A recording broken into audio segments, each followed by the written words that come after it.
ఈ యొక్క మరి తండ్రి నాయన మరి ఆన్లైన్లో మాట్లాడుతూ ఉండగా ప్రభా ఎటువంటి అంతరాయం రాకుండా ప్రభా మీరు కాపాడుతూ రమ్మని ప్రార్థిస్తున్నాను. మీ సహాయతను అనుగ్రహించండి. ఈ లైవ్ ప్రోగ్రాం ద్వారా మీ యొక్క మెండైన సహాయతను అనుగ్రహిస్తారమ్మని ప్రార్థిస్తున్నాను తండ్రి. దేవా కృప చూపించండి ప్రభా. దేవా సహాయం చేయండి. మీకు కలిగినది స్థిర మనసు విడిచి ప్రభా పడిపోకుండా ప్రభా కాచుకొని ఉండుడని పేతురు 2వ పేతురు గ్రంథం 3:17 ద్వారా దేవా మీ దాసులు మాట్లాడుతూ ఉండగా ప్రభా మీ యొక్క మెల్లనైన స్వరం వినిపింప చేస్తూ రమ్మని ప్రార్థిస్తున్నాను. ఈ యొక్క వాక్యం ద్వారా ఆత్మీయమైన లోతైన మర్మములు బయలుపరుస్తూ రమ్మని ప్రార్థిస్తున్నాను తండ్రి. దేవా మీరు సహాయం చేయండి ప్రభా. అలాగే పాటలు పాడే బిడ్డల కొరకు ప్రార్థిస్తున్నాను. పాటల ద్వారా మీరు మహిమ పొందుకొనండి. వాయిద్యములను వాయించే బిడ్డల కొరకు ప్రార్థిస్తున్నాను. మీ సహాయతను అనుగ్రహించండి ప్రభా. ఈ రాత్రి కాలం మందు జరిగే కూడిక అంతట్లో కూడా దేవా మీ కృపా సహాయతను సమృద్ధిగా అనుగ్రహించమని సమస్తము మీ దయగల హస్తాలకు అప్పగించుకుంటూ దేవా ఈ యొక్క వాక్యం ప్రతి హృదయంలోనూ పదిలపరుచుకొని నూరంతల ఫలితం అనుగ్రహిస్తారమ్మని నా ప్రభువును మీ ప్రియకుమారుడైన యేసుక్రీస్తు వారి నామం పేరిట ప్రార్థించి అడిగి వేడుకుంటున్నాను మా తండ్రి.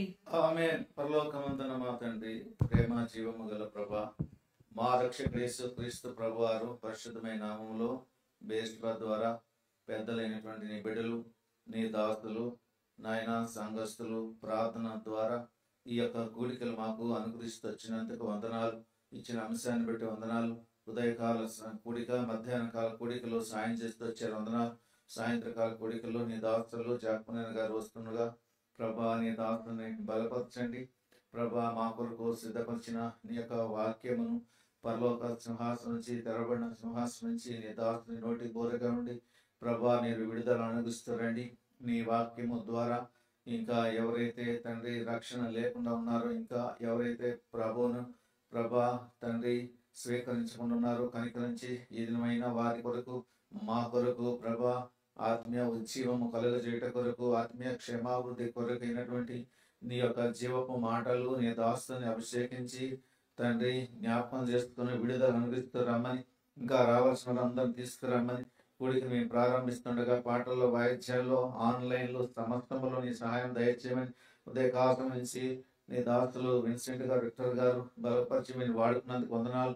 ఇంకా 2 రోజుల కూడికల్లో కూడా వాడుకోండి. ఈ కూడికను తండ్రి మేము ప్రారంభిస్తుండగా మీరు మాతో ఉండమని, నీ సన్నిధి మాకు తోడు ఉంచుతారమని, నీ పరిశుద్ధాత్మ సహవాసము సన్నిధి కోరుకుంటూ వచ్చిన బిడ్డలందరినీ జ్ఞాపకం చేసుకొని నీ యొక్క వాక్యము వినగలగ చెవి, గ్రహించే హృదయము, మనసు ప్రభా నీ యొక్క ఆత్మకార్యము మా మధ్యలో జరిగిస్తూ రమ్మని అనేక దూర ప్రాంతాల నుంచి వచ్చిన నీ ప్రియ బిడ్డలందరి కొరకు ప్రార్థిస్తూ, బేస్వ సంఘాల కొరకు ప్రార్థిస్తూ, దాసుల కొరకు ప్రార్థిస్తూ అప్పగించుకుంటాం. మా రక్షకులను ప్రియకుమారుడు యేసు ప్రభువు దివ్యనామములో సహాయంకై ప్రార్థించి వేడుకుంటున్నాము తండ్రి. ఆమేన్. పాటలు పాడతారు.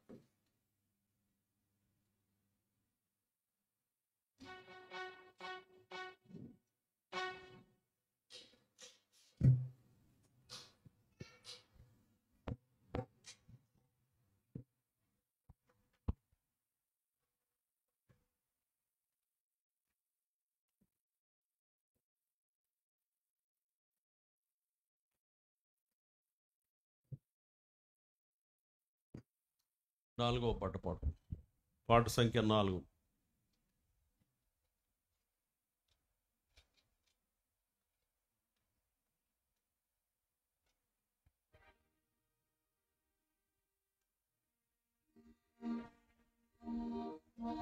మేల్కొనుమా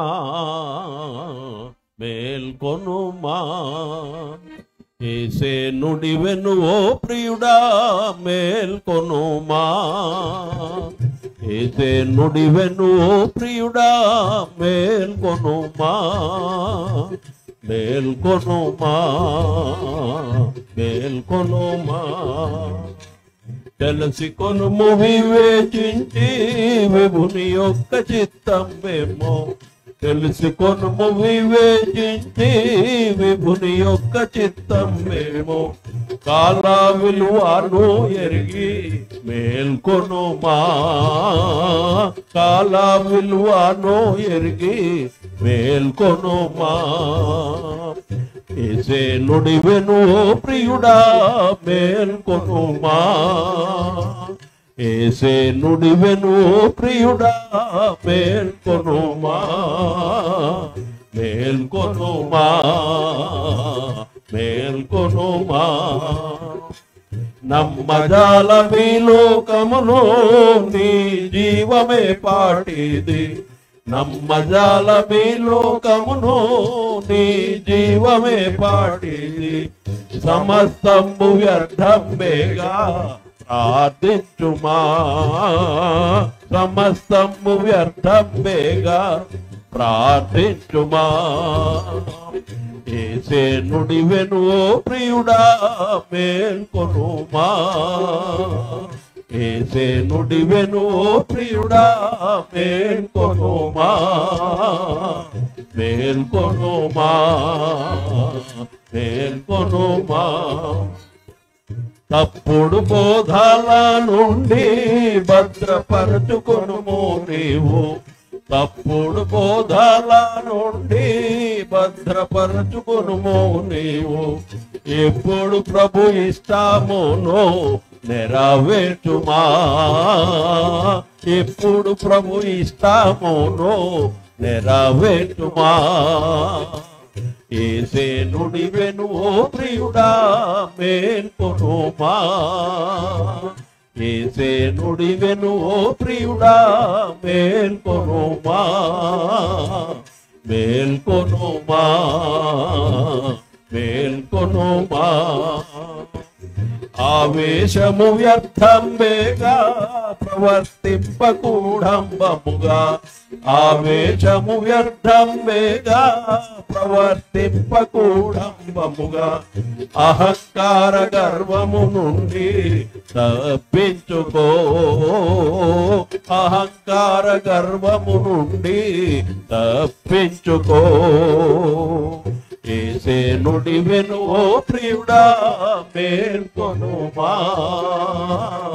ఏసే నుడివెను ప్రియుడా మేల్కొనుమా మేల్కొనుమా మేల్కొనుమా యేసు శీఘ్రముగా వచ్చు ఎదురు చూడవలెను నీవు యేసు శీఘ్రముగా వచ్చు ఎదురు చూడవలెను నీవు భాసురముగా తనతో వెళ్ళ సిద్ధపడుమా భాసురముగా తనతో వెళ్ళ సిద్ధపడుమా ఏసే నుడివెను ప్రియుడా మేల్కొనుమా ఏసే నుడివెను ప్రియుడా మేల్కొనుమా మేల్కొనుమా మేల్కొనుమా. 5వ పాట పాడుకుందాం. యవ్వనులారా మీ యవ్వనములో. ఇది కరెక్ట్ చేసుకోమన్నా అన్నది.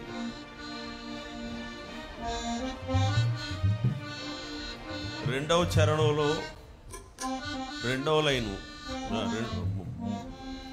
చివర్లో పరిశుద్ధాలయము నుండి ప్రార్థించుడి, పవిత్రమైన చేతులను ప్రభు వైపు చాపి పరిశుద్ధాలయమునందు ప్రార్థించుడి అనేది యాడ్ చేసుకోవాలా. 3వ చరణంలో నరకమున పడద్రోయగలిగిన మీదు నాలుకలను భద్రము చేసుకొనుచు అనే వాక్యాన్ని యాడ్ చేసుకోండి. నాలుకలను భద్రము చేసుకోవచ్చు.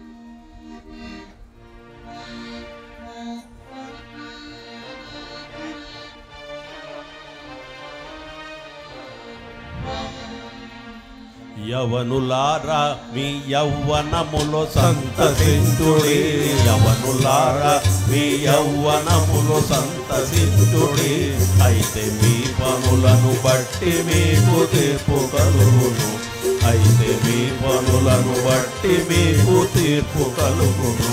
కీడుకై పరుగెత్తెడు మీ పాదములను క్రీస్తేసనెడు బండపై నిలిపి ఉంచి, కీడుకై పరుగెత్తెడు మీ పాదములను క్రీస్తేసనెడు బండపై నిలిపి ఉంచి, సిద్ధ మనసనెడు జోడు మీరు తొడుగుకోని, సిద్ధ మనసనెడు జోడు మీరు తొడుగుకోని, రక్షణ సమాచారమును ప్రచురించుడి, రక్షణ సమాచారమును ప్రచురించుడి. యవనులారా మీ యౌవనములో సంతసించుడి, యవనులారా మీ యౌవనములో సంతసించుడి. అయితే మీ పనులను బట్టి మీకు తీర్పు కలుగును, అయితే మీ పనులను బట్టి మీకు తీర్పు కలుగును. అపవిత్రతతో నిండిన మీ హస్తములను ఆ యేసయ్య రక్తములో కడుగుకోని, అపవిత్రతతో నిండిన మీ హస్తములను ఆ యేసయ్య రక్తములో కడుగుకోని. పవిత్రమైన చేతులను ప్రభు వైపు చాపి, పవిత్రమైన చేతులను ప్రభు వైపు చాపి, పరిశుద్ధాలయమునందు ప్రార్థించుడి, పరిశుద్ధాలయమునందు ప్రార్థించుడి. యవనులారా మీ యౌవనములో సంతసించుడి, యవనులారా మీ యౌవనములో సంతసించుడి. అయితే మీ పనులను బట్టి మీకు తీర్పు కలుగును, అయితే మీ పనులను బట్టి మీకు తీర్పు కలుగును. నరకమున పడద్రోయగలిగిన మీదు నాలుకలను భద్రము చేసుకొనుచు, నరకమున పడద్రోయగలిగిన మీదు నాలుకలను భద్రము చేసుకొనుచు. స్తుతించి కీర్తించుడి ప్రభు యేసుని, స్తుతించి కీర్తించుడి ప్రభు యేసుని. అతి ప్రియమున మీ నాలుకలతో ఎల్లప్పుడు, అతి ప్రియమున మీ నాలుకలతో ఎల్లప్పుడు. యవనులారా మీ యౌవనములో సంతసించుడి, యవనులారా మీ యౌవనములో సంతసించుడి. అయితే మీ పనులను బట్టి మీకు తీర్పు కలుగును, అయితే మీ పనులను బట్టి మీకు తీర్పు కలుగును. అభ్యంతరపరచెడు మీ నేత్రములను ఆశ్రయ దుర్గముపై స్థిరపరచి, అభ్యంతరపరచెడు మీ నేత్రములను ఆశ్రయ దుర్గముపై స్థిరపరచి. మహిమాత్మతో రక్షణ కర్తయగు యేసుని, మహిమాత్మతో రక్షణ కర్తయగు క్రీస్తుని. మహిమాను చూచుటకు ఉపయోగించుడి, మహిమాను చూచుటకు ఉపయోగించుడి. యవనులారా మీ యౌవనములో సంతసించుడి, యవనులారా మీ యౌవనములో సంతసించుడి. అయితే మీ పనులను బట్టి మీకు తీర్పు కలుగును, మీ పనులను బట్టి మీకు తీర్పు కలుగును. హితబోధను సహింపని మీ దుర్గ చెవులను కల్పనా కథల వైపునకు త్రిప్పకుండా, హితబోధను సహించని మీ దుర్గ చెవులను కల్పనా కథల వైపునకు త్రిప్పకుండా. చల్లని మెల్లని ప్రభు యేసు స్వరమును, చల్లని మెల్లని ప్రభు యేసు స్వరమును. సత్యమును వినుటకు మీ చెవులనీయుడి, సత్యమును వినుటకు మీ చెవులనీయుడి. యవనులారా మీ యౌవనములో సంతసించుడి, యవనులారా మీ యౌవనములో సంతసించుడి.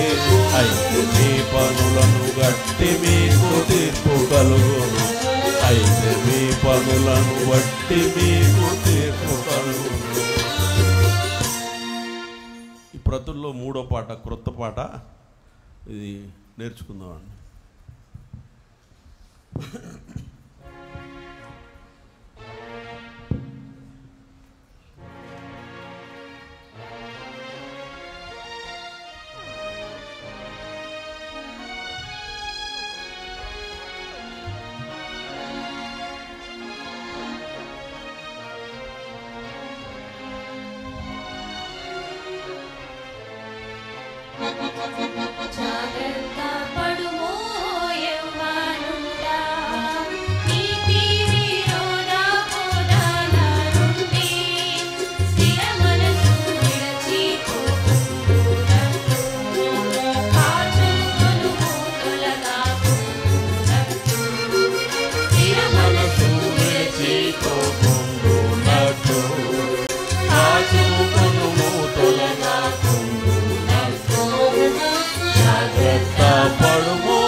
తలచెదవేమో. జాగ్రత్తగా నీవు చూసుకొనుము, నిలచియున్నవాని తలచెదవేమో. మెలుకువగా నుండు పడకుండునట్లు, మెలుకువగా నుండు పడకుండునట్లు వేడుము దేవుని సహాయము కొరకు, వేడుము దేవుని సహాయము కొరకు. జాగ్రత్త పడుము యవ్వానుడా, నీతి విరోధ బోధాల నుండి స్థిర మనసు పోకుండునట్లు కాచుకొనుము, తొలగకుండునట్లు స్థిర మనసు విడచిపోకుండునట్లు కాచుకొనుము, తొలగకుండునట్లు. జాగ్రత్త పడుము యవ్వానుడా, అంత్యదినములు తెలుసుకొనుము, అపాయకరమైన కాలము వచ్చును. అంత్యదినములు తెలుసుకొనుము, అపాయకరమైన కాలములు వచ్చును. పైకి భక్తి గలవారయ్యుండి, పైకి భక్తి గలవారయ్యుండి దాని శక్తిని పొందని వారు, దాని శక్తిని పొందిని వారగుదురు. జాగ్రత్త పడుము యవ్వానుడా, నీతి విరోధ బోధాల నుండి విడచిపోకుండునట్లు కాచుకొనుము, నిలుకుండునట్లు స్థిర మనసు విడచిపోకుండునట్లు కాచుకొనుము, తొలగకుండునట్లు. జాగ్రత్త పడుము యవ్వానుడా, సరిపెట్టుకొని నీవు తొలగిపోము, వేదమాటంకము వారి నుండి. సరిపెట్టుకొని నీవు తొలగిపోము, వేదమాటంకము దేవుని నుండి. ఇంపైన ఇచ్చకపు మాటలతో, ఇంపైన ఇచ్చకపు మాటలతో నిష్కపట మనసులను వంచింతురు, నిష్కపట వంచింతురు. జాగ్రత్త పడుము యవ్వానుడా, నీతి విరోధ బోధాల నుండి స్థిర మనసు విడచిపోకుండునట్లు కాచుకొనుము, తొలగకుండునట్లు స్థిర మనసు విడచిపోకుండునట్లు కాచుకొనుము, తొలగకుండునట్లు. జాగ్రత్త పడుము యవ్వానుడా, ప్రతి ఆత్మను పరీక్షించుము, దేవుని సంబంధమైనవి కావు. ప్రతి ఆత్మను పరీక్షించుము, దేవుని సంబంధమైనవి కావు. క్రీస్తు శరీరధారి అయి వచ్చెను, క్రీస్తు శరీరధారి అయి వచ్చెను.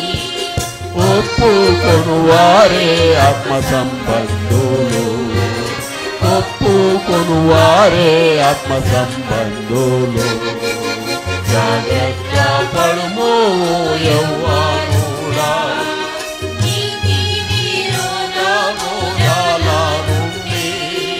స్థిర మనసు విడచిపోకుండునట్లు కాచుకొనుము, తొలగకుండునట్లు స్థిర మనసు విడచిపోకుండునట్లు కాచుకొనుము, తొలగకుండునట్లు. జాగ్రత్త పడుము గుర్తించును ఆత్మను కలిగించు వారుందురని.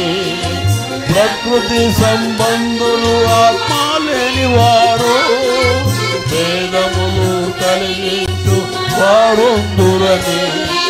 పూర్వమందు ప్రభువే చెప్పేనుగా, పూర్వమందు ప్రభువే చెప్పేనుగా. ప్రార్థించుము ఆయన కనికరముందెదము, ప్రార్థించుము ఆయన కనికరముందెదము. జాగ్రత్త పడుము యవ్వానుడా, నీతి విరోధమోదాల నుండి స్థిర మనసు విడచిపోకుండునట్లు కాచుకొనుము తొలగాకుండునట్లు. స్థిర మనసు విడచిపోకుండునట్లు కాచుకొనుము తొలగాకుండునట్లు. జాగ్రత్త పడుము యవ్వానుడా. మరలా ఇంకొకసారి పాడితే పూర్తిగా వస్తుంది, ఇంకొకసారి పాడదు.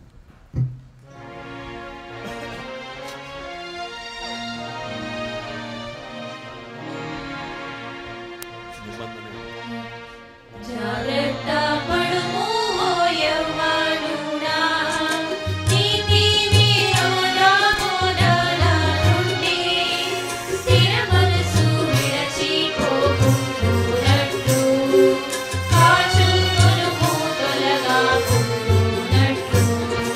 స్థిర మనసు విడచిపోకుండునట్లు కాచుకొనుము తొలగాకుండునట్లు. జాగ్రత్త పడుము యవ్వానుడా, జాగ్రత్తగా నీవు చూచుకొనుము. నిలచియున్నావా నీ తలచెదవేమో. జాగ్రత్తగా నీవు చూచుకొనుము. నిలచియున్నావా నీ తలచెదవేమో. మెలకువగా నుండు పడకుండునట్లు, మెలకువగా నుండు పడకుండునట్లు.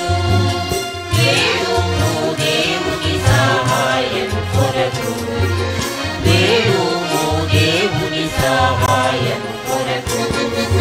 జాగ్రత్త పడుము యవ్వానుడా, నీతి విరోధమోదాల నుండి స్థిర మనసు విడచిపోకుండునట్లు కాచుకొనుము తొలగాకుండునట్లు. స్థిర మనసు విడచిపోకుండునట్లు కాచుకొనుము తొలగాకుండునట్లు. జాగ్రత్త పడుము యవ్వానుడా, అంత్యదినములు తెలుసుకొనుము. అపాయకరమైన కాలములొచ్చును.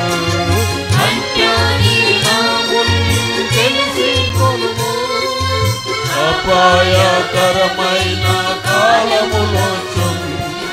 పైకి భక్తి గలవారయ్యుండియు, పైకి భక్తి గలవారయ్యుండియు దాని శక్తి నుండి వారములు, దాని శక్తి పొందని వారములు. జాగ్రత్త పడుము యవ్వానుడా, నీతి విరోధమోదాల నుండి స్థిర మనసు విడచిపోకుండునట్లు కాచుకొనుము కాచుకొనుము తొలగాకుండునట్లు. జాగ్రత్త పడుము యవ్వానుడా, సరిపెట్టుకొని నీవు తొలగిపొమ్ము. వేదమాటంకము వారి నుండి కనిపెట్టుకొని నీవు తొలగిపొమ్ము. వేదమాటంకము వారి నుండి ఇంపైన ఇచ్చకపు మాటలతో, ఇంపైన ఇచ్చకపు మాటలతో ఇష్టపట మనసులను వంచింతోరు, ఇష్టపట మనసులను వంచింతోరు. జాగ్రత్త పడుమో యవ్వానుడా, నీతి విరోధముల నుండి స్థిర మనసు విడిచిపోకుండునట్లు, కాచుకొనుము తొలగకుండునట్లు, స్థిర మనసు విడిచిపోకుండునట్లు, కాచుకొనుము తొలగకుండునట్లు. జాగ్రత్త పడుమో యవ్వానుడా, ప్రతి ఆత్మను పరీక్షించుము, దేవుని సంబంధమైనము కావు. ప్రతి ఆత్మను పరీక్షించుము, దేవుని సంబంధమైనవో కావు. క్రీస్తు శరీర దయై వచ్చెనని, క్రీస్తు శరీర దయై వచ్చెనని ఒప్పుకొను వారే ఆత్మ సంబంధులు, ఒప్పుకొను వారే ఆత్మ సంబంధులు. జాగ్రత్త పడుమో యవ్వానుడా, నీతి విరోధముల నుండి స్థిర మనసు విడిచిపోకుండునట్లు, కాచుకొనుము తొలగకుండునట్లు, స్థిర మనసు విడిచిపోకుండునట్లు, కాచుకొనుము తొలగకుండునట్లు. జాగ్రత్త పడుమో యవ్వానుడా, ప్రకృతి సంబంధులు ఆత్మలేని వారు వేదములు కలిగించువారుందురని, ప్రకృతి సంబంధులు ఆత్మలేని వారు వేదములు కలిగించువారుందురని, పూర్వమందు ప్రభువే చెప్పెనుగా, పూర్వమందు ప్రభువే చెప్పెనుగా, ప్రార్థించుచు ఆయన కనికరముందెదము, ప్రార్థించుచు ఆయన కనికరముందెదము. జాగ్రత్త పడుమో యవ్వానుడా, నీతి విరోధముల నుండి స్థిర మనసు విడిచిపోకుండునట్లు, కాచుకొనుము తొలగకుండునట్లు, స్థిర మనసు విడిచిపోకుండునట్లు, కాచుకొనుము తొలగకుండునట్లు. జాగ్రత్త పడుమో యవ్వానుడా. Brother Enosh, you are going to translate. Yeah please come brother, he's come. Bible chorus పాడుకుందాం. గ్రంథ వాగ్దానములన్నీ గ్రంథ వాగ్దానములన్నీ నావే, ప్రతి అధ్యాయము వరుస వచనము, తన దివ్య ప్రేమ వాగ్దానములు, గ్రంథ వాగ్దానములన్నీ నావే. Every promise in the book is mine, every chapter, every verse, every love, all the blessings of His love divine. Every promise in the book is mine.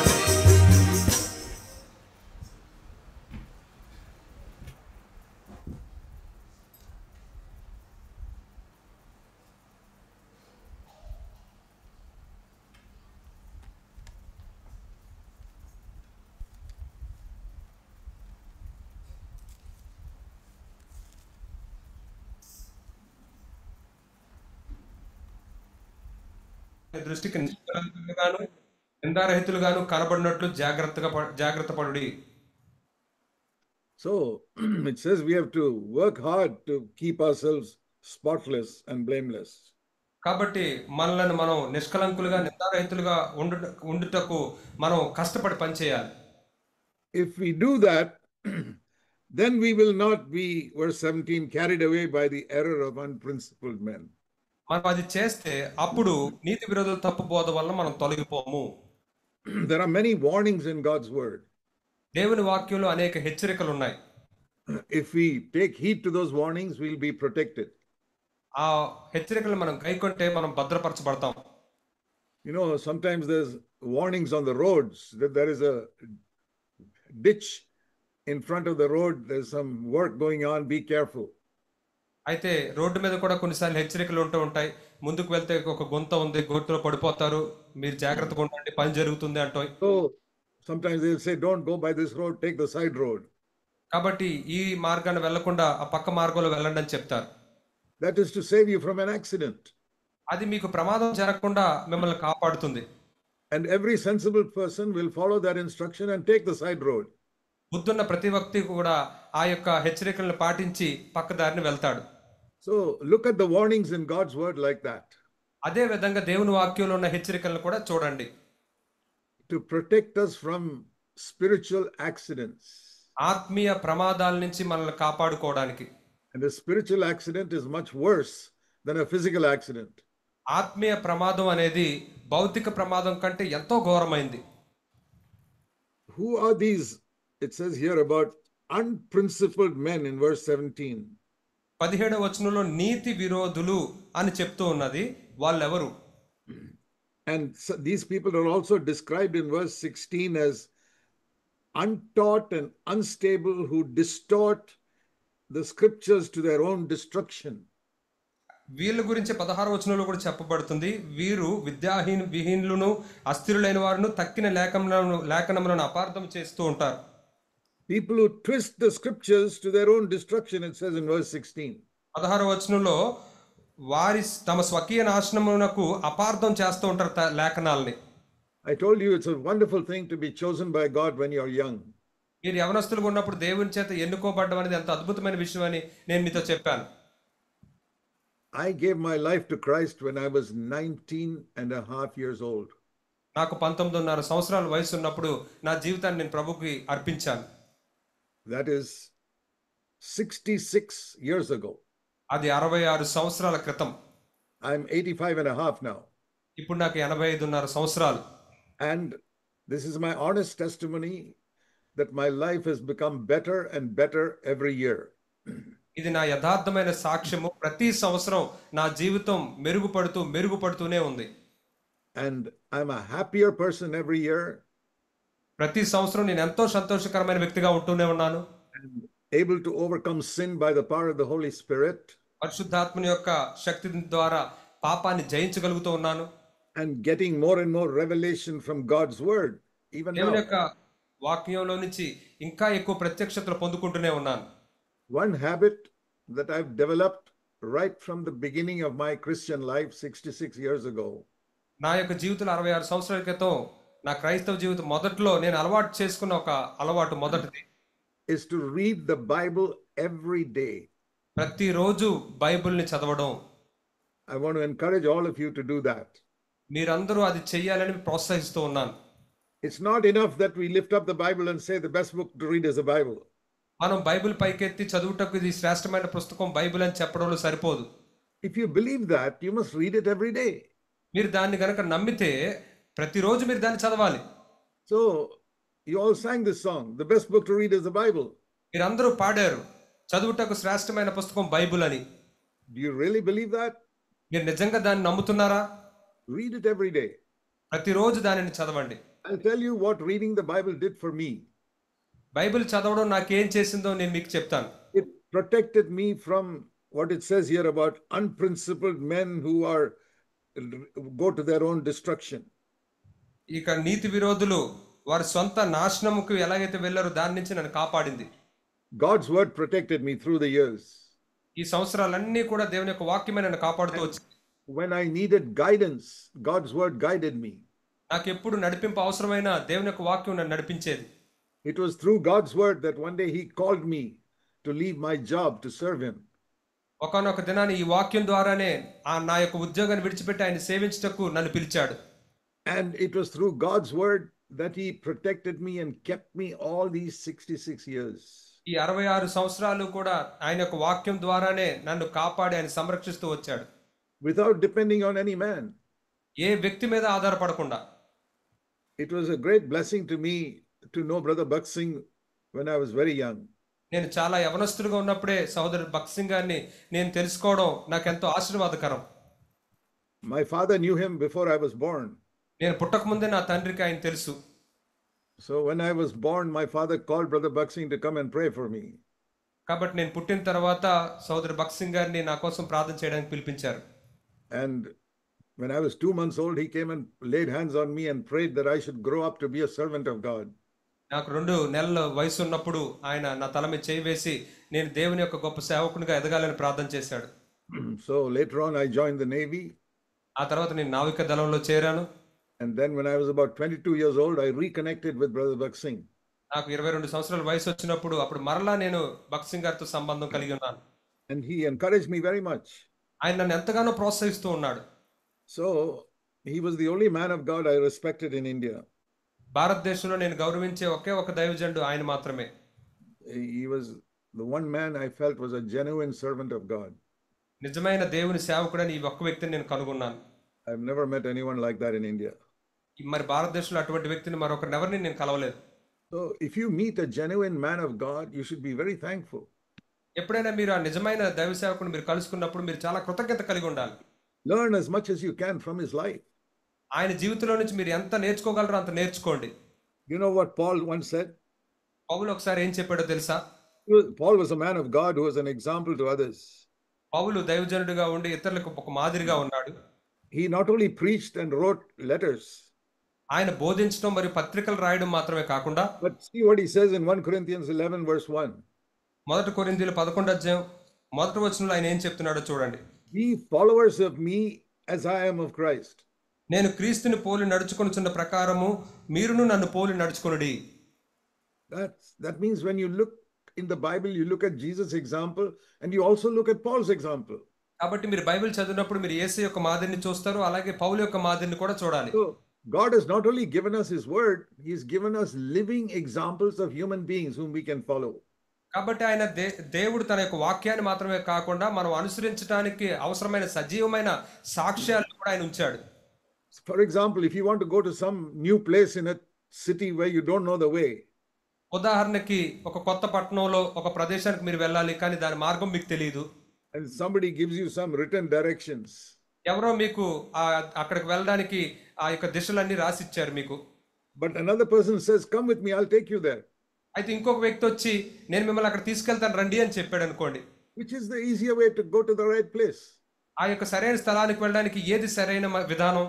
Is it by following the written instructions or going with somebody who walks with me? రాసి ఉన్న ఆ యొక్క మార్గాలను అనుసరించడమా లేకపోతే ఒక వ్యక్తిని కూడా పెట్టుకుని వెళ్ళడమా?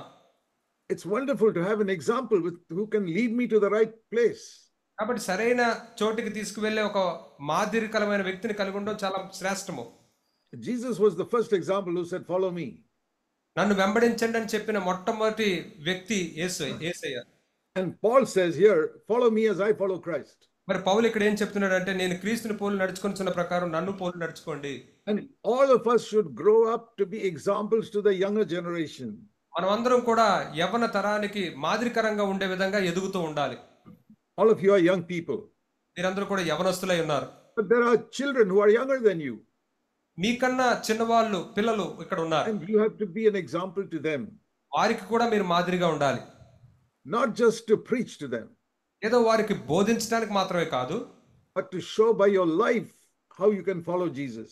యేసయ్యని మీరు ఎలా వెంబడించగలరో అని మీ జీవితం ద్వారా చూపించాలి. So whenever you see a godly example, follow that example. మీరు ఎప్పుడైనా ఒక దైవికమైన మాదిరిని చూసినప్పుడు ఆ మాదిరిని మీరు అనుసరించండి.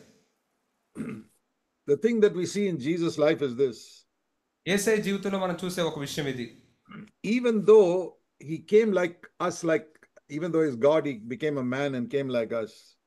తెలుసు కదా, ఆయన దేవుడై ఉండి మన వలే ఒక మనిషిగా అయ్యాడు. అలా వచ్చినప్పటికీ కూడా we must know one thing, that he grew up from a childhood just like we grew up from childhood. మనం ఎలా అయితే బాల్యం నుండి ఎదిగామో ఆయన కూడా బాల్యం నుండే ఎదుగుతూ వచ్చాడు. But notice one thing in Luke chapter 2 about him when he was a child. అయితే ఆయన చిన్న పిల్లవాడిగా ఉన్నప్పుడు ఒక విషయాన్ని మీరు గమనించండి. లోకాసు వార్త 2వ అధ్యాయంలో నుండి When he was about 12 years old, ఆయనకి 12 సంవత్సరాల వయసు ఉన్నప్పుడు he went with Joseph and Mary to the temple. యోసేపు మరియలతో ఆ యొక్క దేవాలయానికి వెళ్ళాడు.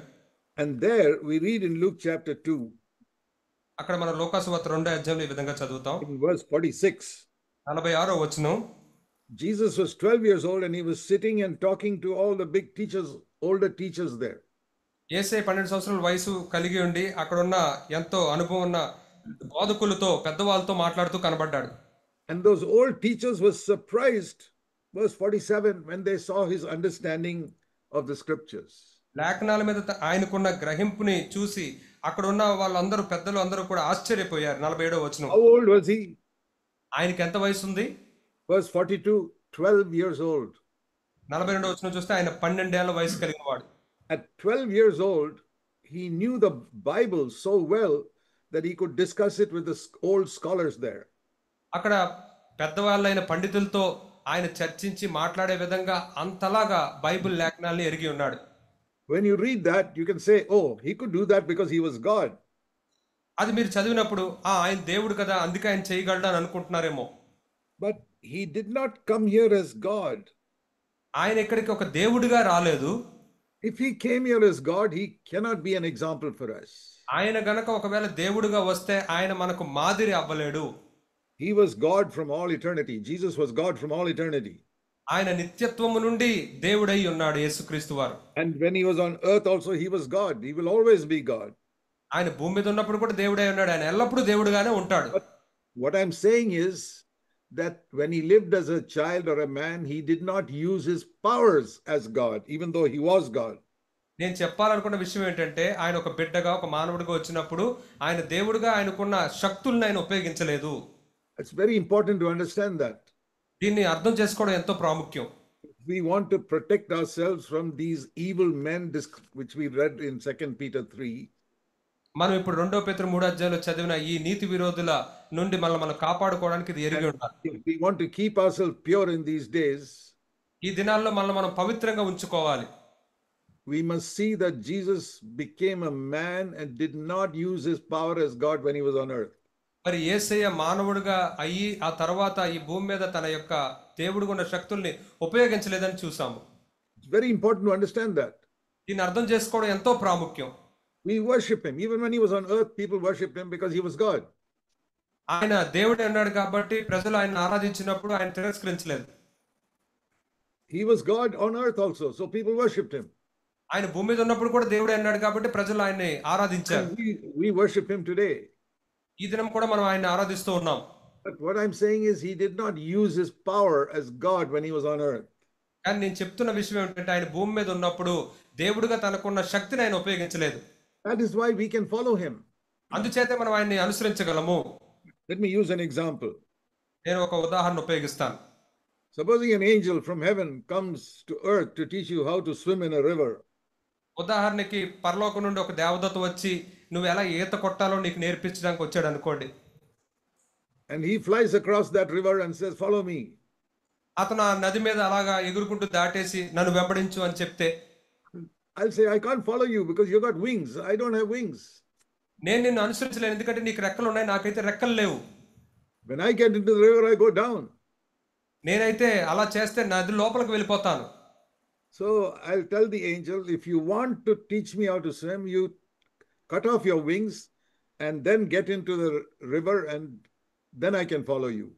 ఒకవేళ నిన్ను వెంబడించాలనుకుంటే నీ రెక్కలు తీసివేసి నువ్వు కూడా నదిలోకి వచ్చి అప్పుడు నాకు నేర్పించు అప్పుడు నేను నిన్ను అనుసరిస్తానని చెప్తాను. So if Jesus came and lived here as God, he cannot say, follow me. యేసయ్య గనక ఇక్కడికి వచ్చి దేవుడిగా జీవిస్తే ఆయన నన్ను వెంబడించండి అని చెప్పలేడు. Why am I emphasizing this point? ఎందుకని ఈ విషయాన్ని నేను నొక్కి నొక్కి చెప్తూ ఉన్నాను? Because this is the truth that changed my life 50 years ago. ఎందుకంటే 50 సంవత్సరాల క్రితం ఈ సత్యమే నా జీవితాన్ని మార్చివేసింది. that I could follow in Jesus' footsteps. నేను యేసయ్య అడుగు జాడల్లో వెంబడించగలను. That changed my life completely. అది నా జీవితాన్ని పూర్తిగా మార్చివేసింది. I've been tempted just like all other young people are tempted. మిగతా యవనస్తులందరూ శోధించబడినట్లే నేను కూడా శోధించబడ్డాను. But God helped me through the power of the Holy Spirit to see Jesus as an example I could follow. అయితే దేవుడు నాతో వ్యవహరించి పరిశుద్ధాత్మ ద్వారా యేసయ్యను నేను వెంబడించగలిగే మాదిరిగా నాకు చూపించాడు. See Philippians chapter 2, ఫిలిప్పీలకు రాసిన పత్రిక 2వ అధ్యాయాన్ని చూడండి. verse 6 and 7. 6-7 వచనాలు. It says here, though he existed in the form of God, he did not consider that equality with God something to be held on to. ఆయన దేవుని స్వరూపము కలిగిన వాడై ఉండి దేవునితో సమానంగా ఉండుట విడిచిపెట్టకూడని భాగ్యమని ఎంచుకొనలేదు గాని But emptied himself and became a bondservant in the likeness of men. మనుషుల పోలికగా పుట్టి దాసుని స్వరూపమును ధరించుకొని తన్ను తానే రిక్తునిగా చేసుకొనును. Then he said, follow me. అక్కడ ఆయన చెప్తూ ఉన్నాడు, ఆ తర్వాత నన్ను వెంబడించండి అంటున్నాడు. From heaven as God, if he said, follow me, I'll say, I cannot follow you. ఒకవేళ పరలోకంలో నుండి ఒక దేవుడిగా నన్ను వెంబడించండి అంటే నేను అప్పుడు చెప్తాను నేను వెంబడించలేను అని. It's like I'm telling the angel, with your wings, I cannot follow you. You cannot teach me how to swim. ఎలాగైతే దేవతతో నేను చెప్తానో నీ యొక్క రెక్కలు నువ్వు ఉన్నప్పుడు కలిగి ఉన్నప్పుడు నేను వెంబడించలేను అన్నట్లు.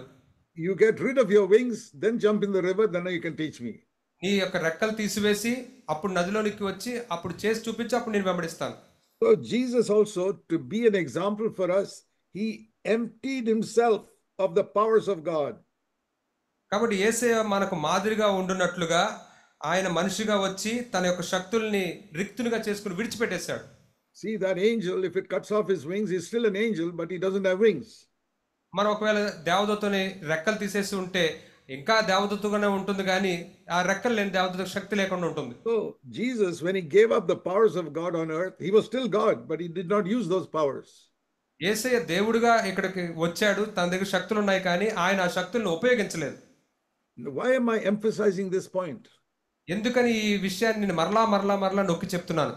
Because this is the secret of an overcoming life. ఎందుకంటే జయ జీవితానికి ఇదే రహస్యము. To see Jesus became a man like me. యేసయ్య నా వంటి మనిషి అయ్యాడు అని నువ్వు చూడాలి. I told you I was born again 66 years ago. నేను 66 సంవత్సరాల క్రితం తిరిగి జన్మించానని మీకు చెప్పాను. But in those 66 years, for the first 16 years, I was defeated by sin. ఆ యొక్క 66 సంవత్సరాల్లో మొదటి 16 సంవత్సరాలు నేను పాపం చేత ఓడించబడుతూనే ఉన్నాను. I was just like many other Christians. Fall into sin, ask the Lord to forgive me. Fall into sin, ask the Lord to forgive me. ఇతర అనేకులు క్రైస్తవుల వల్లే నేను కూడా పాపంలో పడేవాడిని, క్షమాపణ అడిగేవాడిని. It was like going around in a circle. You sin, ask God to forgive you. మరి అది ఎలా ఉంటుందంటే ఒక వృత్తం లాగా ఉంటుంది. నువ్వు పాపం చేస్తావు, దేవుని క్షమాపణ అడుగుతుంటావు. Then again sin, again ask God to forgive you. ఆ తర్వాత మరలా పాపం చేస్తావు, మరలా దేవుని క్షమించమని అడుగుతావు. Then sin in some other way and ask God to forgive you. ఇంకొక విధానంలో పాపం చేస్తావు, మరలా దేవుని క్షమించమని అడుగుతావు. And you go around in this circle like children going in a merry-go-round in the circus. Sin and ask forgiveness. Sin and ask forgiveness. మరి ఈ విధంగా నువ్వు వృత్తంలో తిరుగుతూనే ఉంటావు. పిల్లలు ఏదో రంగుల రత్నం తిరిగినట్లుగా నువ్వు కూడా పాపం చేస్తావు, దేవుని క్షమాపణ అడుగుతావు.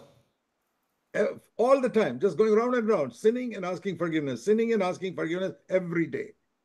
ఎల్లప్పుడూ ప్రతిరోజు పాపం చేయడం, క్షమాపణ అడగడం, పాపం చేయడం, క్షమాపణ అడగడం. I didn't want to sin. నేను పాపం చేయాలనుకోలేదు, But I fell. కానీ నేను పడిపోయేవాడిని. I'm not talking about external sins. నేను బాహ్యపరమైన పాపాల గురించి నేను చెప్పటం లేదు ఇక్కడ. By the grace of God, I never committed adultery in my life. దేవుని కృపను బట్టి నా జీవితంలో ఎన్నడూ నేను వ్యభిచారం చేయలేదు. I never killed anybody. నేను ఎవరిని చంపలేదు. I never stole any money from any bank. A bank నుండి నేను డబ్బులు దొంగతనం చేయలేదు. I never cheated people. ఏ ప్రజల్ని నేను మోసం చేయలేదు. But in my thoughts, I would fall. కానీ నా తలంపుల్లో నేను పడిపోతూ ఉండేవాడిని. Sometimes with anger and from my tongue, I would fall. కొన్నిసార్లు కోపాన్ని బట్టి నా నాలుక విషయంలో నేను పడిపోయేవాడిని. Some people don't take bad thoughts as a sin. కొన్నిసార్లు ప్రజలు ఆ చెడు తలంపుల్ని పాపంగా తీసుకోరు. Even anger, they treat it so lightly. ఆ కోపాన్ని చాలా చులకనగా చూస్తారు. But I knew that the Bible says I should not have bad thoughts and I should not get angry. మరి బైబిల్లో చెప్తూ ఉంది ఏమనంటే నేను కోప్పడకూడదు అని. How to overcome? ఎలా జయించాలి? 16 years I was defeated 16 సంవత్సరాలు నేను ఓడించబడుతూనే ఉన్నాను. until God opened my eyes one day, 50 years ago, 50 సంవత్సరాల క్రితం దేవుడు నా కళ్ళు తెరిచేంత వరకు కూడా to see one truth that changed my life. నా జీవితాన్ని మార్చేన ఆ సత్యాన్ని చూసినంత వరకు, That Jesus was a man just like me on earth యేసయ్య భూమి మీద నా వంటి మనుషుడే, and did not sin అయినప్పటికీ ఆయన పాపం చేయలేదు. because he was filled with the Holy Spirit. ఎందుకంటే ఆయన పరిశుద్ధాత్మ చేత నింపబడి ఉన్నాడు. And he tells me to be filled with the Holy Spirit so that I can follow him. మరి నన్ను కూడా పరిశుద్ధాత్మ నింపబడి చెప్తున్నాడు, తద్వారా నేను ఆయన వెంబడించగలను. Turn with me to Hebrews chapter 4. నాతో పాటు హెబ్రీయులకు రాసిన పత్రిక 4వ అధ్యాయం తీయండి. This is the message God has commissioned me to preach for 50 years. ఈ వర్తమానాన్ని 50 సంవత్సరాలుగా నేను బోధించాలని ఆయన నాకు అప్పగించాడు. In the beginning in my Christian life, I started preaching when I was 23 years old. నాకు 23 సంవత్సరాల వయసు ఉన్నప్పుడే నేను బోధించడం మొదలు పెట్టాను. And in the early days, I used to preach in order to impress people how much I know the Bible and how well I can preach. ప్రారంభ దినాల్లో ప్రజల్ని మెప్పించాలని, నాకు ఎంత బైబిల్ తెలుసో చూపించుకోవాలని బోధించేవాడిని. That is how many people preach. అనేకులు ఆ విధంగానే బోధిస్తూ ఉంటారు. So I always wanted to say something new to impress people. మరి ప్రజల్ని మెప్పించడానికి ఎప్పుడు ఏదో కొత్త విషయం చెప్పాలని ప్రయత్నించేవాడిని. When I became a mature Christian, I gave up all that trying to impress people. నేను పరిపక్వత చెందిన క్రైస్తవుడిగా ఎదిగిన తర్వాత ప్రజల్ని మెప్పించడం అనేది అటువంటి వాటిని విడిచిపెట్టాను. I said, I don't care whether people think I'm a great preacher. I want to help them to live a godly life. వాళ్ళు గొప్ప బోధకుడు అని వారు అనుకుంటారో లేదో నాకు అనవసరం, కానీ దైవికమైన జీవితాలు జీవించడానికి నేను వారికి సహాయం చేయాలని అనుకున్నాను. You will be tempted when you're young to try and impress people that you're a very holy person. నువ్వు చాలా పరిశుద్ధుడు అని ప్రజల దగ్గర మెప్పించుకోవాలని నీకు శోధన ఉంటది యవనస్తుడిగా. Or that you know the Bible. లేదా నీకు బైబిల్ ఎక్కువ తెలుసని, Or that you can speak well.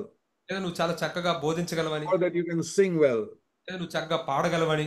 All this seeking honor is a terrible sin. ఇటువంటి ఘనత వెతకడం అనేవన్నీ కూడా ఎంతో ఘోరమైన పాపం. To seek honor in the world is a terrible sin. How much worse a sin to seek honor in the church? లోకంలో ఘనతను వెతకడం అనేది ఘోరమైన పాపం అయితే, సంఘంలో ఘనతను వెతకడం అనేది ఇంకెంత ఘోరమైన పాపం అది. You must fight that desire in your heart to seek honor in the church.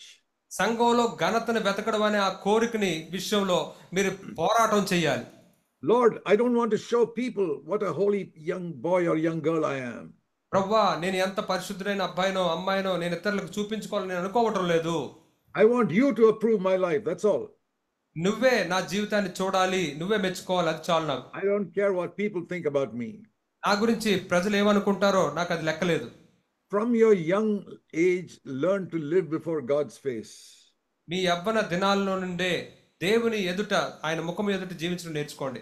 We saw how Jesus at the age of 12 was discussing the Bible with the scholars in the temple. మనం చూసాము 12 సంవత్సరాల వయసులో యేసయ్య అలాగా పండితులతో ఆ దేవాలయంలో కూర్చొని చర్చిస్తూ ఉన్నాడో. How did he know the Bible at the age of 12? ఆయనకి 12 సంవత్సరాల వయసులోనే ఆ బైబిల్ అంతా ఎలా తెలుసు ఆయనకి? Many people will think he was born as a baby with all the Bible knowledge in his head. అనేకులు ఏమనుకుంటూ ఉంటారంటే తన యొక్క బుర్రలో ఈ బైబిల్ తెలివంతటిని కలిగి ఉండి ఆయన పుట్టాడు అనుకుంటారు. No, we read in Philippians 2, he emptied himself and came here. లేదు, మనం ఇప్పుడు ఫిలిప్పీయులకు రాసిన పత్రికలో చదువు, ఆయన తాను రిక్తునిగా ఖాళీ చేసుకుని వచ్చాడు. He was born just like any other baby with no knowledge in his mind. మిగతా బిడ్డలు ఎలా పుడతారో అలాగే ఆయన పుట్టాడు. ఆయన బుర్రలో ఏం తెలివితేటలు లేవు. Then how did he know the Bible at the age of 12? అయితే ఆయనకు 12 సంవత్సరాల వయసులో బైబిల్ ఎలా తెలుసు? When I thought of that, I meditated on it. We must meditate on the Bible. కాబట్టి నాకు ఆలోచన వచ్చినప్పుడు దాన్ని నేను ధ్యానిస్తూ ఉన్నాను. మీరు కూడా బైబిల్ ధ్యానిస్తూ ఉండాలి. So I thought he must have started going to the synagogue in Nazareth and asking the rabbi there to read some verse in the Bible to him. కాబట్టి ఆయన ఏం చేస్తుంటాడంటే, ఆయన అక్కడ ఉన్న సమాజ మందిరంలోకి వెళ్ళి అక్కడ ఉన్న రబ్బుని అడిగేవాడు, ఏదైనా లేఖన భాగం చదివి వినిపించండి అని. So from the age of 5 or 6, he must have gone every day to the synagogue, Jewish synagogue, and get the rabbi to read the Bible. కాబట్టి తను 5-6 సంవత్సరాల వయసు ఉన్నప్పటి నుండే సమాజ మందిరంలోకి వెళ్ళి ఆ రబ్బీని అడుగుతూ ఉండేవాడు, ఏదో ఒక లేఖన భాగం చదివి వినిపించండి అని అలా అడుగుతూ ఉండేవాడు. Those days there was no printed Bible like this. ఎందుకంటే ఆ దినాల్లో ముద్రించబడిన బైబిల్ లేవు. Do you know that printed Bibles are available on earth only in the last 600 years? మీకు తెలుసా, గత 600 సంవత్సరాల నుండి మాత్రమే ఈ ముద్రించబడిన బైబిల్ ఈ లోకంలో మనకు అందుబాటులో ఉంది. In Jesus' days, they used to write the Bible on big leather strips, and there would be only one copy in a city. ఆ యేసే దినాల్లో పెద్ద చర్మం మీద వాళ్ళు ఆ లేఖనాలన్నీ రాసేవారు. పట్టణంలో ఏదో ఒక చోట మాత్రం ఉండేది. So there'd be one in the temple, and if you wanted to read the Bible, you got to go there and ask the rabbi to read it to you. కాబట్టి అటువంటిది ఒకటి ఆ దేవాలయంలో ఉంటది. మీకు అది చదువుకోవాలనుకుంటే అక్కడికి వెళ్ళి రబ్బుని అడిగితే మీకు చదివి వినిపిస్తారు. I believe Jesus must have gone there every day from the age of 5 to the age of 12. కాబట్టి యేసయ్య 5 సంవత్సరాల వయసు నుండి 12 సంవత్సరాల వయసు వరకు ప్రతి రోజు అక్కడికి వెళ్ళి అలా చదివి వినిపించుకునే ఉండేవాడు. Every day ask the rabbi to read a few verses. ప్రతి రోజు అక్కడ ఉన్న రబ్బుని కొన్ని వచనాలు చదివి వినిపించమని అడిగేవాడు. Remember that in his mind. తన మనసులో వాటిని జ్ఞాపకం ఉంచుకునేవాడు. Meditate on it during the day. మిగిలిన దినమంతా కూడా దాన్ని ధ్యానిస్తూ ఉండేవాడు. Come back the next day to read some more. ఇంకొన్ని చదవడానికి మరుసటి రోజు వచ్చేవాడు. And by the time he was 12 years old, he knew the whole Bible. ఆయనకి 12 సంవత్సరాల వయసు వచ్చేసరికి ఆయనకి బైబిల్ అంతా తెలిసిపోయింది. Those days, Bible was only Old Testament. ఆ దినాల్లో బైబిల్ అంటే పాత నిబంధన మాత్రమే. So when I meditated on that, I said, Lord, I want to be like that. నేను దాన్ని ధ్యానించినప్పుడు నేను ప్రభుతో చెప్పాను, ప్రభువా నేను కూడా ఆ విధంగా ఉండాలనుకుంటున్నాను. I was 19 years old. నాకు 19 సంవత్సరాల వయసు అప్పుడు. And more than Jesus, I had a printed Bible with me. అయితే నా దగ్గర ఇప్పుడు ముద్రించబడిన బైబిల్ ఉంది. Jesus never had a printed Bible. యేసయ్యకి ముద్రించబడిన బైబిల్ లేదు. I have a printed Bible. I said, Lord, in 7 years, I should be able to know this Bible. ప్రభువా ఇక్కడ ముద్రించబడిన బైబిల్ నా దగ్గర ఉంది కాబట్టి నేను 7 సంవత్సరాలు దీన్ని ముగించాలి. If you could learn the Bible without having a printed Bible in 7 years, why can't I learn it having a printed Bible? మరి ఆయన బైబిల్ లేకుండానే ముద్రించబడిన బైబిల్ లేకుండా 7 సంవత్సరాలు చదివేసినప్పుడు ముద్రించబడిన బైబిల్ నా దగ్గర ఉన్నప్పుడు నేను ఎందుకు చదవకూడదు? So I studied and studied and studied, and by the time I was 26 years old, in 7 years, I knew the Bible. కాబట్టి నేను అలా చదివి ధ్యానించి నాకు 26 సంవత్సరాల వయసు వచ్చేసరికి 7 సంవత్సరాల్లో నేను బైబిల్ బాగా తెలుసుకున్నాను. I don't say I understood everything. I'm still learning many things. నాకు అన్ని అర్థమైపోయాయని నేను చెప్పడం లేదు. ఇప్పటికి నేను ఇంకా అనేక విషయాలు నేర్చుకుంటూ ఉన్నాను. I knew all the verses in the Bible. కానీ బైబిల్లోని అన్ని వచనాలు నాకు తెలుసు. But I've been learning. Even this year, I'm learning new things in the Bible. నేను నేర్చుకుంటూనే ఉన్నాను. ఈ సంవత్సరం కూడా కొన్ని విషయాలు నేర్చుకుంటూనే ఉన్నాను. So let's turn back to 2 Peter chapter 3. మనం 2 పేతురు 3 అధ్యాయం తీద్దాం. Our theme verse. మన మూల అంశం. He says, don't be carried away, verse 17, by the error of unprincipled men. నీతి విరోధుల తప్పు బోధ వలన తొలగిపోవద్దు. And so he says in verse 16, remember Paul's letters and try to understand the things which are written there. Verse 16. 16వ వచనంలో వీటిని గూర్చి తన పత్రికలన్నిటిలో అంటే పౌలు పత్రికలన్నిటిలో బోధించినాడు. అయితే వాటిలో కొన్ని సంగతులు గ్రహించడం కష్టము. It says there are things hard to understand which these people twist it. అయితే కొన్ని విషయాలు గ్రహించడం కష్టంగా ఉన్నాయి. అయితే వీళ్ళు ఏం చేశారంటే వాటిని అపార్థం చేసి తప్పుగా చెప్పారు. But he says, if you ask the Holy Spirit, he'll help you to understand those things that are hard to understand. కానీ మీరు అర్థం చేసుకోవాలనుకుంటే మీరు పరిశుద్ధాత్మ సహాయాన్ని కోరితే ఆయన మీరు అర్థం చేసుకునే సహాయం చేస్తాడు. So how is he telling them to be protected from all these unprincipled men who will lead them astray? వారిని దారి తొలగించే ఈ నీతి విరోధుల నుండి తమను తాము కాపాడుకోవడానికి ఏ విధంగా కాపాడుకోగలరని చెప్తూ ఉన్నాడు ఆయన. He says, verse 15 and 16, our beloved brother Paul has written something in all his letters. You try and meditate on that.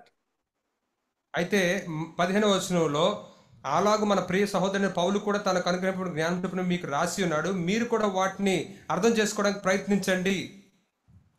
Peter is telling them to read the Bible. పేతురు బైబిల్ చదవమని వారికి చెప్తూ ఉన్నాడు. Most of the New Testament are the letters of Paul. ఎందుకంటే కొత్త నిబంధనలు అనేక పత్రికలు పౌలు రాసినవే. And We have that in our hand. We should read it. ఇప్పుడు మనం మన చేతిలో వాటిని కలిగి ఉన్నాం, మనం వాటిని చదవాలి. Yeah, Peter says in verse 16, some of those things are hard to understand. అయితే 16వ వచనంలో పేతురు చెప్తూ ఉన్నాడు, వాటిలో కొన్ని సంగతులు గ్రహించడం చాలా కష్టం.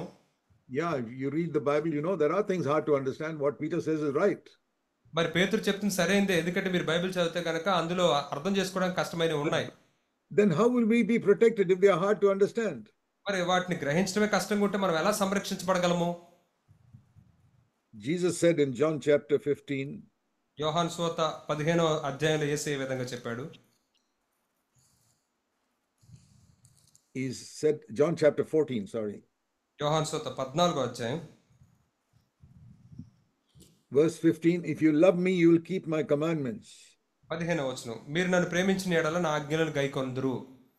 How to know those commandments and how to keep them? మనం ఆ ఆజ్ఞను ఎలా తెలుసుకోగలము, ఎలా గైకొనగలము? That is said in the next verse. అది తర్వాత వచనంలో చెప్తూ ఉంది. I will ask the Father and he will give you a helper. నేను తండ్రిని వేడుకొందును, ఆయన మీకు సహాయకుడును ఆదరణకర్తను అనుగ్రహిస్తాడు. And that is the Holy Spirit. అది పరిశుద్ధాత్ముడు. And the Holy Spirit will teach you all the truth. ఆ పరిశుద్ధాత్ముడు మీకు సర్వసత్యాన్ని బోధిస్తాడు. See John chapter 16 verse 13. చూడండి యోహాను సువార్త 16వ అధ్యాయం 13వ వచనం. When the Holy Spirit comes, he will guide you into all the truth. ఆ ఆత్మ వచ్చినప్పుడు మిమ్మల్ని సర్వసత్యములోనికి నడిపించును. Do you believe that the Holy Spirit can guide you into all the truth?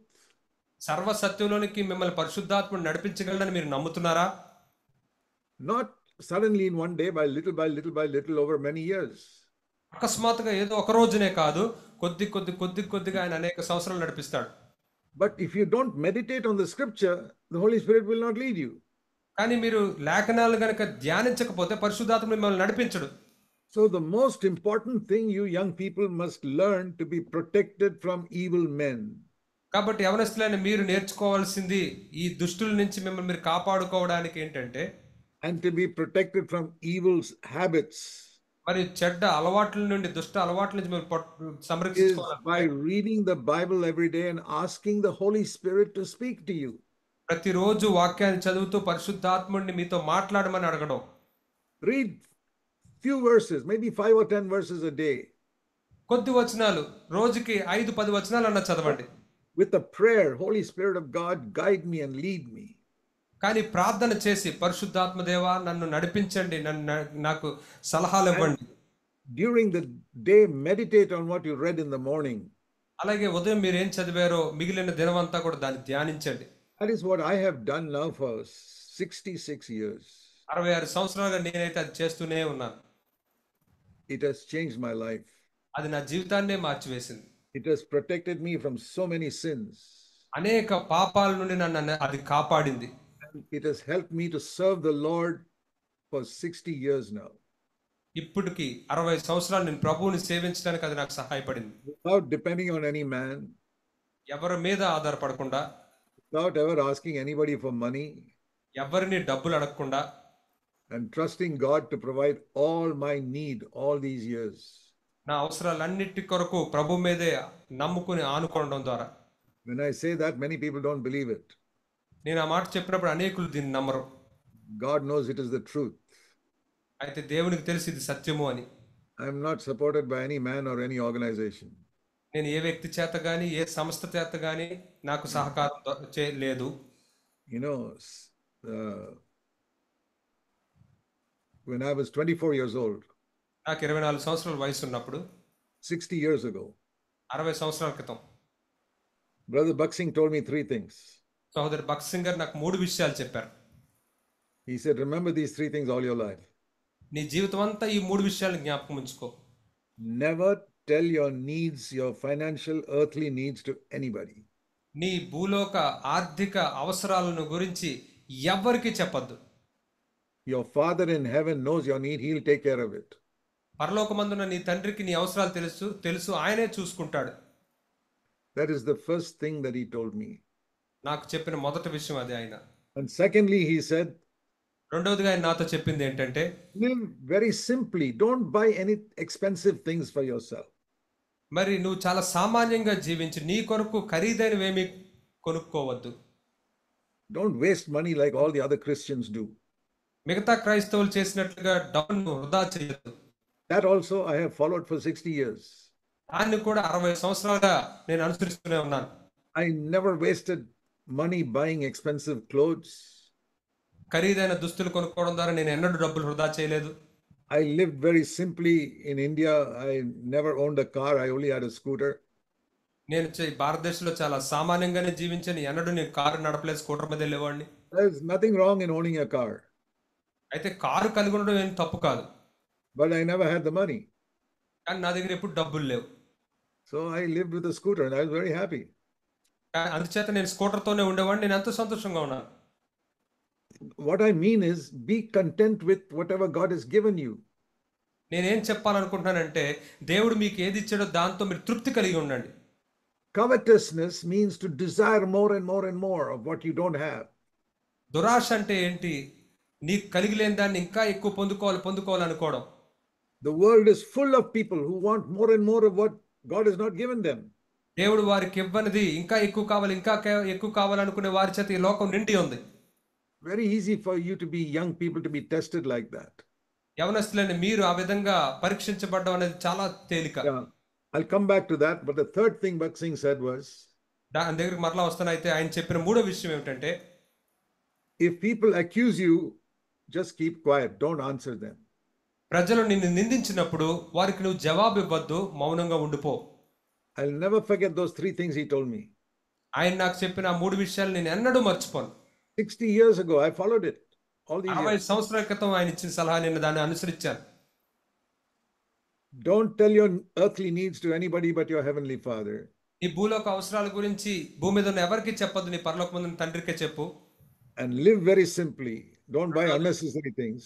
చాలా సామాన్యంగా జీవించు, అనవసరమైనవేమీ కొనవద్దు. And thirdly, when people accuse you, just keep quiet. Don't answer them. మూడవది, ప్రజలు నిన్ను నిందించినప్పుడు వారికి నువ్వు జవాబు ఇవ్వద్దు, మౌనంగా ఉండిపో.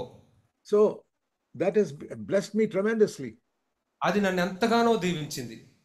I never had to borrow 1 rupee from anybody in all my life. నా జీవితంలో ఎవరి వద్ద నుండి కూడా నేను ₹1 కూడా తీసుకోకుండా ఉండగలిగాను. I never had to tell my needs to anybody in my life. నా జీవితంలో నా అవసరాల గురించి ఎవరికీ చెప్పలేదు. Only my Father in heaven. నా పరలోకమందు నా తండ్రికి మాత్రమే. I'm not a paid employee of any organization or anybody. ఏ సంస్థ నుండి కానీ ఏ వ్యక్తి నుండి కూడా నాకేమి జీతం రాదు. We have about 100 churches around the world. I don't take any money from any of them. మొత్తం ప్రపంచంలో మనకు సుమారుగా 100 సంఘాలు ఉన్నాయి. వారిలో ఎవరి యొక్క నుండి కూడా నేను డబ్బులు తీసుకోను. Because God is more faithful than any man.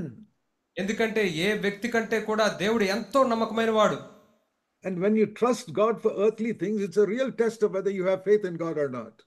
ఈ భూలోక సంబంధమైన విషయాల కొరకు నువ్వు దేవుడిని నమ్మితే నువ్వు నిజమైన విశ్వాసం కలిగి ఉన్నావా లేదంటే అది మంచి పరీక్ష. It's very easy to fool ourselves in spiritual things that I trust God.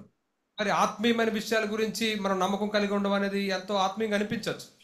Why is it so many believers get into debt in the area of money? ఎందుకని డబ్బు విషయంలో అనేకమైన విశ్వాసులు అప్పుల్లోనికి వెళ్తున్నారు? There's only one reason. They don't have faith in God. దానికి ఒకే ఒక కారణం ఏంటంటే వారు దేవుని మీద విశ్వాసం ఉంచడం లేదు. Jesus never got a salary for the last 3.5 years of his life. యేసయ్య యొక్క జీవితంలో 3.5 సంవత్సరాలు కూడా ఎప్పుడు కూడా ఆయన అప్పులు లేవు. In the beginning, he was a carpenter. He earned his living up to the age of 30. ఆయన ఎప్పుడు అప్పు చేయలేదు. ఆయన ఆరంభ దినాల్లో కూడా ఆ విధంగా జీవించారు కష్టపడి.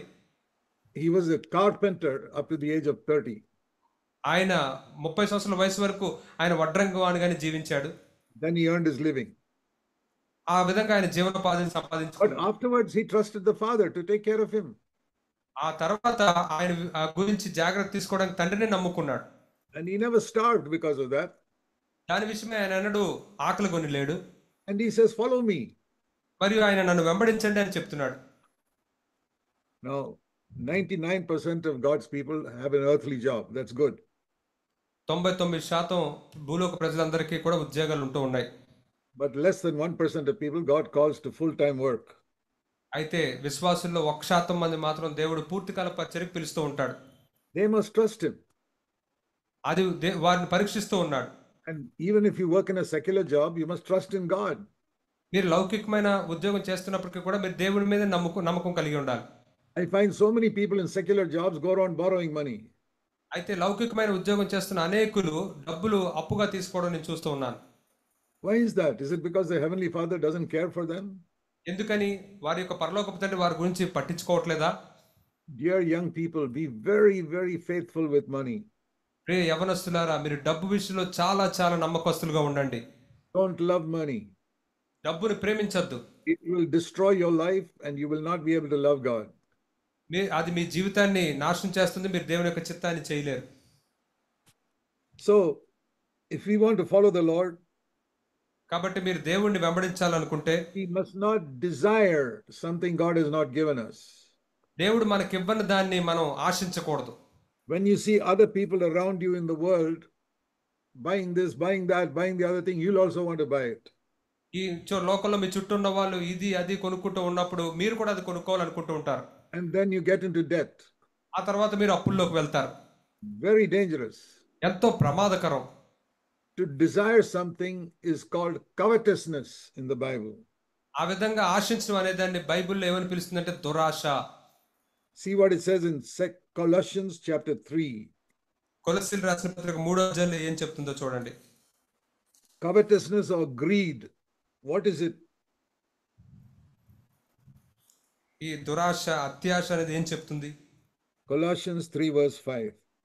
కొలస్సీయులకు రాసిన పత్రిక 3వ అధ్యాయం 5వ In వచనం. the last part it says, చివరి భాగంలో greed is the same as idol worship. దురాశ అనేది విగ్రహారాధన వంటిదే. To greedy means to want something you don't have. దురాశ అంటే మీ దగ్గర మీరు కలిగిలేని దాన్ని కోరుకోవడం.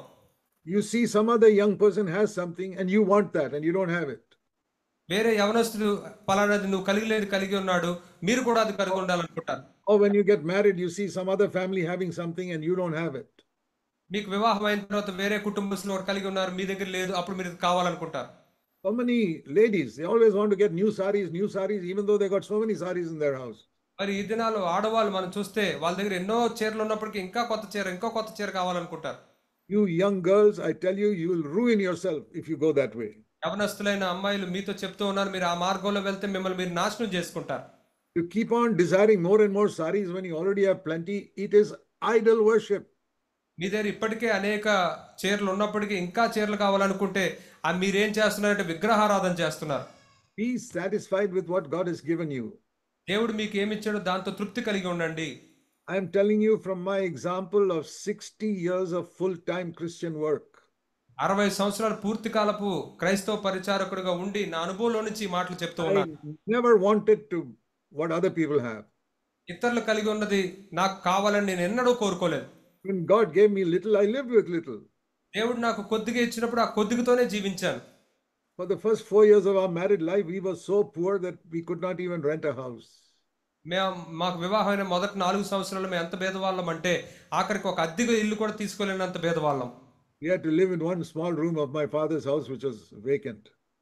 మరి మా నాన్నగారి ఇంట్లో ఒక గది ఖాళీ ఉంటే అందులో ఉండేవాళ్ళం. That was inconvenient. అది ఎంతో అసౌకర్యంగా ఉండేది. But I said, Lord, if that is all you have provided for me, I will not complain. I'll be happy. ప్రభువా, ఈ విధంగా నువ్వు నాకు నా అవసరాలు తీర్చాలనుకుంటే ప్రభువా నేను ఫిర్యాదులు చేయను. God was testing me to see whether I was covetous and greedy. నేను దురాశ, అత్యాశ కలిగి ఉన్నానా లేదా అనేది దేవుడు నన్ను పరీక్షించి చూస్తూ ఉన్నాడు. He will keep on testing you to see whether you're greedy or whether you're happy with whatever God has given you. మీరు దురాశ కలిగి ఉన్నారా లేకపోతే దేవుడు మీకు ఏమి ఇచ్చారో దాంతో తృప్తి కలిగి ఉన్నారా లేదా అని దేవుడు ఎప్పుడు మిమ్మల్ని పరీక్షిస్తూ ఉంటాడు. Please remember this. దయచేసి దీన్ని గుర్తుంచుకోండి. All your life, don't forget what I'm telling you today. ఈ రోజు మీకేం చెప్తున్నానో అది మీ జీవితం అంతా గుర్తుంచుకోండి, మర్చిపోవద్దు.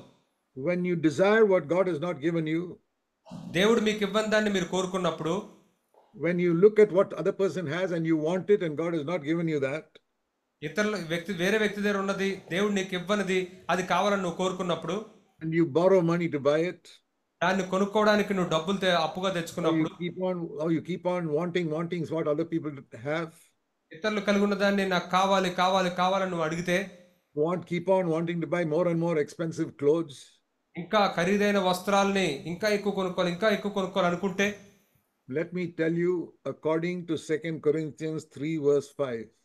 2 కొరింథీయులు 3వ అధ్యాయం, Sorry. Colossians 3, verse 5. కొలస్సీలు 3:5 ప్రకారం You are an idol worshipper. నువ్వు ఒక విగ్రహారాధకుడువు. Just like all the idol worshippers in this country, you are also a Christian idol worshipper. ఈ దేశంలో ఎలా అయితే విగ్రహారాధకులు అందరూ ఉన్నారో అలాగే నువ్వు కూడా ఒక క్రైస్తవ విగ్రహారాధకుడివి. That is what Colossians 3:5 says. అదే కొలస్సీలు రాసిన పత్రిక 3వ అధ్యాయం 5వ వచనం చెప్తుంది. You are greedy for something which God has not given you. You are an idol worshipper. నువ్వు దేవుడు నీకు ఇవ్వని దాని విషయమై నువ్వు ఆశ కలిగి అది కావాలనుకుంటున్నావు. నువ్వు అప్పుడు ఒక విగ్రహారాధకుడివి. Oh, don't judge those other idol worshippers in this country. You are also an idol worshipper. కాబట్టి ఈ దేశంలో ఉన్న మిగతా విగ్రహారాధకులను నువ్వు తీర్పు తెచ్చొద్దు, ఎందుకంటే నువ్వు కూడా ఒక విగ్రహారాధకుడుగా ఉన్నావు. You are also bowing down before an idol. ఎందుకంటే నువ్వు కూడా ఒక విగ్రహానికి ముందు సాష్టాంగ పడుతూ ఉన్నావు. What is that idol? ఏంటి ఆ విగ్రహం? Maybe a new sari or a new shirt or something new in your house that you want to buy. ఒక కొత్త చొక్కా లేకపోతే కొత్త చీరో లేకపోతే మీ ఇంట్లోకి ఏదో కొనుక్కోవాలనుకుంటావు, దానికి నువ్వు సాష్టాంగ పడుతూ ఉన్నావు. Something you don't have, which you long want, which God has not given you the money for. దేవుడు నీకు అది కొనుక్కోవడానికి డబ్బులు ఇవ్వనప్పుడు అది కావాలని నువ్వు కోరుకోవడం. And you're wanting it and wanting it and wanting it.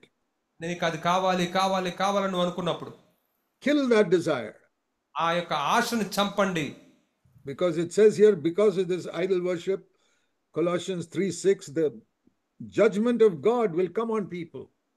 అందుకే 6వ వచనంలో ఏమని చెప్తుందంటే వాటి వలన దేవుని ఉగ్రత ఈ అవిధేయులైన వారి మీదకి వస్తుంది.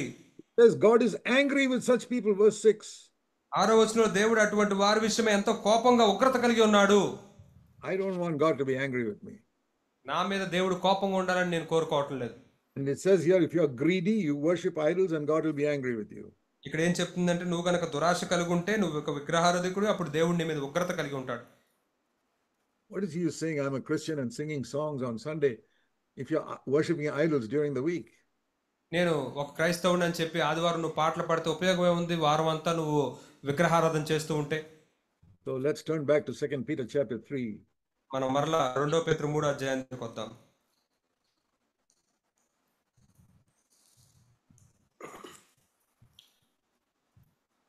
Verse 17. 17వ వచనం, Middle of the verse. ఆ వచనం మధ్యలో. Be on your guard that you're not carried away by the error of unprincipled men and fall from your own steadfastness. నీతి విరోధుల తప్పు బోధ వలన తొలగింపబడి మీకు కలిగిన స్థిర మనస్సును విడిచి పడిపోకుండా కాచుకొనిండుడి. That's not talking about non-Christians. ఆయన క్రైస్తవేతరుల గురించి ఆయన చెప్పడం లేదు ఇక్కడ.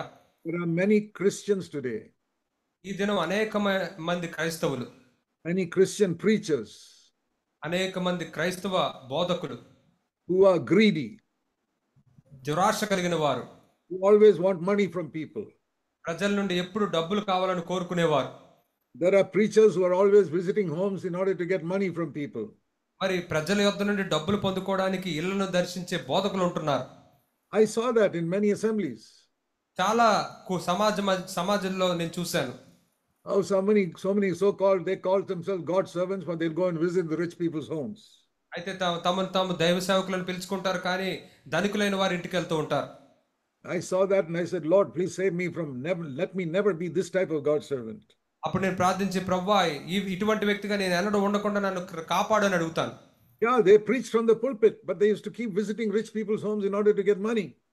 వాళ్ళు పుల్పిట్ మీద నుంచి బోధిస్తారు, కానీ డబ్బులు పొందుకున్నట్లుగా వాళ్ళు ధనికులైన వారి ఇంటికి మాత్రమే వెళ్తారు.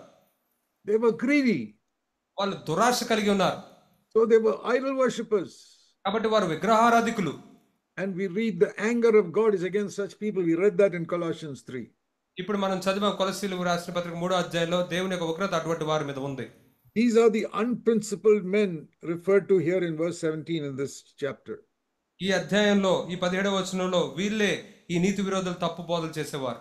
And he says, you will be led astray by them if you don't, verse 18, grow in grace and the knowledge of Jesus. మీరు గనక యేసుక్రీస్తు యొక్క కృపయందును జ్ఞానమందును అభివృద్ధి పొందకపోతే మీరు పడిపోయే అవకాశం ఉంది. So how to protect ourselves from going astray? కాబట్టి తొలగిపోకుండా మనం కాపాడుకోవడం ఎలాగా? Verse 18, grow in grace and knowledge of Jesus. 18వ వచనంలో యేసుక్రీస్తు యొక్క కృపయందును జ్ఞానమందును ఎదగాలి. How did Jesus get grace? యేసే కృపను ఎలా పొందుకున్నాడు? Turn with me to Luke chapter 2. నాతో పాటు లోకాసువార్త 2వ అధ్యాయం తీయండి. Many people have not understood what grace is. చాలా మందికి కృప అంటే ఏంటో అర్థం కాలేదు. It says here in Luke chapter 2 ఇక్కడ లోకాసువార్త 2వ అధ్యాయం ఈ విధంగా చెప్తుంది. and verse 40. 40వ వచనం. Is referring to Jesus Christ. ఇక్కడ యేసయ్య గురించి ఇక్కడ చెప్తూ ఉంది. That as he grew as a child, the grace of God was upon him. తను బాలుడుగా ఎదుగుతున్నప్పుడు దేవుని యొక్క దయ అని ఉంది తెలుగులో. అక్కడ కృప, దేవుని యొక్క కృప ఆయన మీద ఉండెను. Yeah, in English it is very clear. The grace, kripa, was upon him. అయితే ఇంగ్లీష్లో చాలా స్పష్టంగా ఉంది, దేవుని యొక్క కృప ఆయన మీద ఉండెను. So over Jesus there was a grace from childhood upon him. కాబట్టి యేసయ్య ఒక బాలుడుగా ఉన్నప్పటి నుండే ఆయన మీద దేవుని యొక్క కృప అలా నిలిచి ఉంటుంది. So like if you have an umbrella over your head, the rain does not fall on you. ఎలాగైతే మీరు వర్షం మీ మీద పడకుండా ఉండటానికి గొడుగు వేసుకుంటారో అలాగే. So when grace is upon you, sin cannot conquer you. కాబట్టి మీ మీద కృప ఉంటే పాపం మీ మీదకి రాలేదు. Or we can say like a roof over your head. Grace can be like a roof over your head. The rain will not fall on you. అలాగే మనం ఈ యొక్క కృప అనేది పై కప్పులాగా మనం చెప్పుకోవచ్చు, అప్పుడు వర్షం మీ మీద పడదు. See, you're sitting under a roof now. ఇప్పుడు చూడండి, మీ పైన ఒక కప్పు ఉంది. Any amount of rain can fall, it will not fall on you. ఎంత వర్షం పడినా అది మీ మీద మాత్రం పడదు. Because there's a roof over your head. ఎందుకంటే మీ తలపైన పై కప్పు ఉంది ఇక్కడ. So when grace is over us like that, కాబట్టి కృప మన మీద పైన అలా నిలిచి ఉన్నప్పుడు we will not sin. మనం పాపం చేయము. It says grace was over Jesus from childhood. యేసయ్య బాలుడుగా ఉన్నప్పటి నుండే దేవుని యొక్క కృప ఆయన మీద ఉందని That చెప్తుంది. is why he did not sin. అందుకే ఆయన పాపం చేయలేదు. See Romans chapter 6 verse 14. చూడండి, రోమీయులకు రాసిన పత్రిక 6వ అధ్యాయం 14వ వచనం. This is the verse that changed my life, నా జీవితాన్ని ఈ వచనం మార్చివేసింది. where I understood how to overcome sin. ఎలా పాపాన్ని జయించాలో నాకు ఇక్కడ అర్థమైంది. Romans 6:14 says, sin cannot be master over you if you are under grace. 6వ అధ్యాయం 14వ వచనంలో, మీరు కృపకే గాని ధర్మశాస్త్రంలోనే కారు కనుక పాపం మీ మీద ప్రభుత్వం చేయదు. Read it carefully. When you are under grace, sin cannot rule you. చాలా జాగ్రత్తగా దాన్ని చదవండి. మీరు కృప కింద ఉన్నప్పుడు పాపం మీ మీద ప్రభుత్వం చేయదు. You will overcome dirty thoughts. మీరు ఆ యొక్క మురికి తలంపులు జయించగలుగుతారు. You will overcome anger. కోపాన్ని జయించగలుగుతారు. You will overcome bitterness in your heart. మీ హృదయంలో ఉన్న ద్వేషాన్ని మీరు జయించగలుగుతారు. No sin can rule you if you are under grace. మీరు కృప కింద ఉంటే ఏ పాపము మీ మీద ప్రభుత్వం చేయదు. Jesus was under grace from childhood, so he never sinned. అందుకే యేసయ్య చిన్నప్పటి నుండే ఆయన కృప కింద ఉన్నాడు కాబట్టి ఆయన ఎన్నడూ పాపం చేయలేదు. And now it tells us we can be under grace. ఆయన ఇప్పుడు చెప్తున్నాడు మనం కూడా కృప కింద ఉండగలము. There was no grace in the Old Testament. పాత నిబంధనలో కృప అనేది లేదు. That is why even David, a man after God's own heart, fell into sin. అందుకే దేవుని హృదయానుసారుడైన దావీదు కూడా పాపంలో పడిపోయాడు. There was no grace in those days. ఎందుకంటే ఆ దినాల్లో కృప అనేది లేదు. See what it says in John 1:17. చూడండి, యోహాను సువార్త 1వ అధ్యాయం 17వ వచనంలో ఏం చెప్తుందో. The law was given by Moses, but grace came through Jesus Christ. ధర్మశాస్త్రం మోషే ద్వారా అనుగ్రహింపబడిను, కృపయు సత్యమును యేసుక్రీస్తు ద్వారా కలిగెను. David followed Moses and he fell into sin. దావీదు మోషేని అనుసరించి పాపంలో పడిపోయాడు. But now we follow Jesus who had brought grace. కానీ కృపను తీసుకొచ్చిన యేసేని ఇప్పుడు మనం వెంబడిస్తూ ఉన్నాం. And when we are under grace, sin cannot overcome us. కాబట్టి మనం కృప కింద ఉంటే పాపం మన మీద ప్రభుత్వం చేయదు. Like the rain cannot fall on your head now because you are under a roof. ఎందుకంటే మీరు ఇప్పుడు పై కప్పు కింద ఉన్నారు కాబట్టి వర్షం మీ మీద ఎలా పడదో అలాగే. Now let's turn to Hebrews chapter 4. ఇప్పుడు మనం హెబ్రీయులకు రాసిన పత్రిక 4వ అధ్యాయాన్ని చేద్దాం. Hebrews chapter 4. హెబ్రీయులకు రాసిన పత్రిక 4వ అధ్యాయం. It says Jesus is our example here. ఇక్కడ మనకి యేసయ్య మాదిరిగా ఉన్నాడని చూస్తున్నాం. He understands our weakness. Hebrews 4:15. హెబ్రీయులకు రాసిన పత్రిక 4వ అధ్యాయం 15వ వచనంలో ఆయన మన బలహీనతలను అర్థం చేసుకుంటాడు. What is your greatest weakness? ఏంటి నీ గొప్ప బలహీనత? It is not the strength in your hand. నీ చేతిలోని బలం గురించి కాదు ఇక్కడ చెప్పేది. Your greatest weakness is that you sin so often. నీ యొక్క గొప్ప బలహీనత ఏంటంటే నువ్వు తరచుగా పాపం చేసేస్తూ ఉంటావు. Because when we are tempted, we fall. ఎందుకంటే మనం శోధించబడినప్పుడు మనం పడిపోతూ ఉంటాం. But it says in Hebrews 4:15, Jesus was also tempted. అయితే ఏప్రిల్ రాసిన పత్రిక 4:15 ఇక్కడ ఏం చెప్తుందంటే యేసయ్య కూడా శోధించబడ్డాడు. Not just tempted, tempted exactly like we are. ఏదో శోధించబడడం మాత్రమే కాదు, సరిగ్గా మనలాగే ఆయన శోధించబడ్డాడు. Did you hear that? That's one of the most wonderful truths that changed my life 50 years ago. 50 సంవత్సరాల క్రితం నా జీవితాన్ని మార్చివేసిన అద్భుతమైన సత్యాలు ఇవి. Jesus is tempted exactly like me. ఆయన సరిగ్గా నా వలే ఆయన శోధించబడ్డాడు. But it says here he did not sin. కానీ ఆయన ఎన్నడూ పాపం చేయలేదని ఇక్కడ చెప్తుంది. Because he was under grace. ఎందుకంటే ఆయన కృప కింద ఉన్నాడు. Now we can also, verse 16, go to the same throne of grace and get the same grace ourselves. అందుకే 16వ వచనంలో ఇప్పుడు మనం కూడా ఆయన కనికరింపడి సమయోచితమైన సహాయం కొరకు అంటే కృప పొందినట్లు మనం కూడా కృపాసనం దగ్గరికి వెళ్ళొచ్చు. Did you understand that now? దాన్ని మీరు అర్థం చేసుకుంటున్నారా? You meditate on this verse 15 and 16 here. ఈ 15, 16 వచనాన్ని మీరు ధ్యానించండి. You must go to the throne of grace. మనం ఆ కృపాసనం దగ్గరికి వెళ్ళాలి. And you'll get two things there. అక్కడ రెండు విషయాలు మనం చూస్తాం. First, you'll get mercy. మొదటగా మనం కనికరింపబడతాం. Mercy is forgiveness for our past sins. ఈ కనికరం అనేది మన గత పాపాల గురించి. Jesus never needed mercy యేసయ్యకి ఎన్నడూ కనికరం అవసరం లేదు. because he never sinned. ఎందుకంటే ఆయన ఎన్నడూ పాపం చేయలేదు. But because he was a man like us, he needed grace. కానీ ఆయన మన వంటి మనిషే కాబట్టి ఆయన కృప అవసరం. But here it says in verse 16, we can get mercy and grace, verse 16.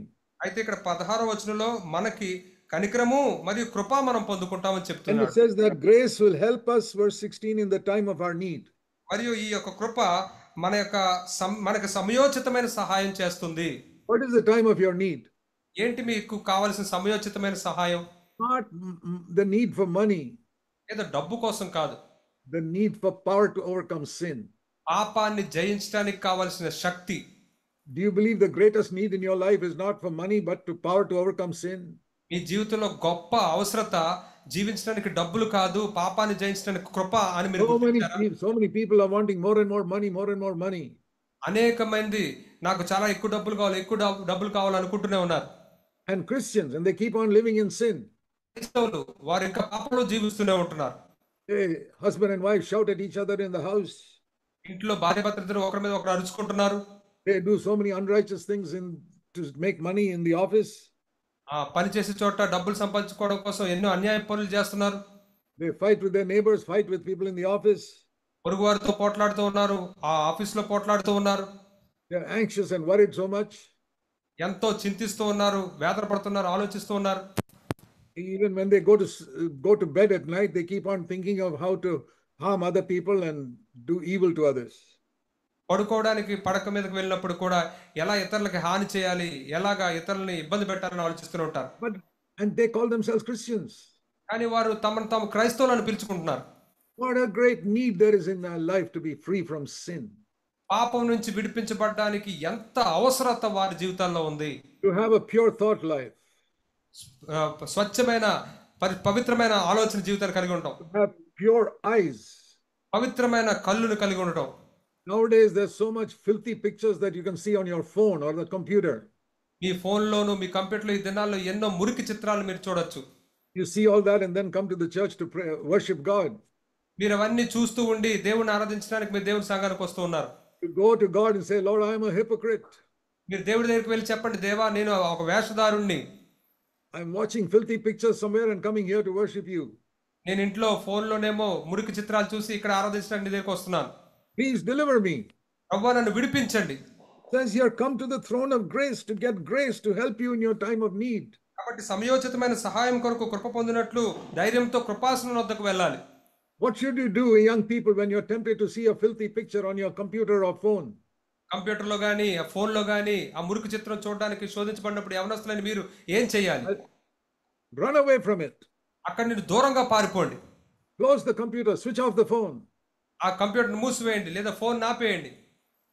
See 1 Corinthians chapter 6. మొదటి కొరింథీయులు 6వ అధ్యాయం చూడండి.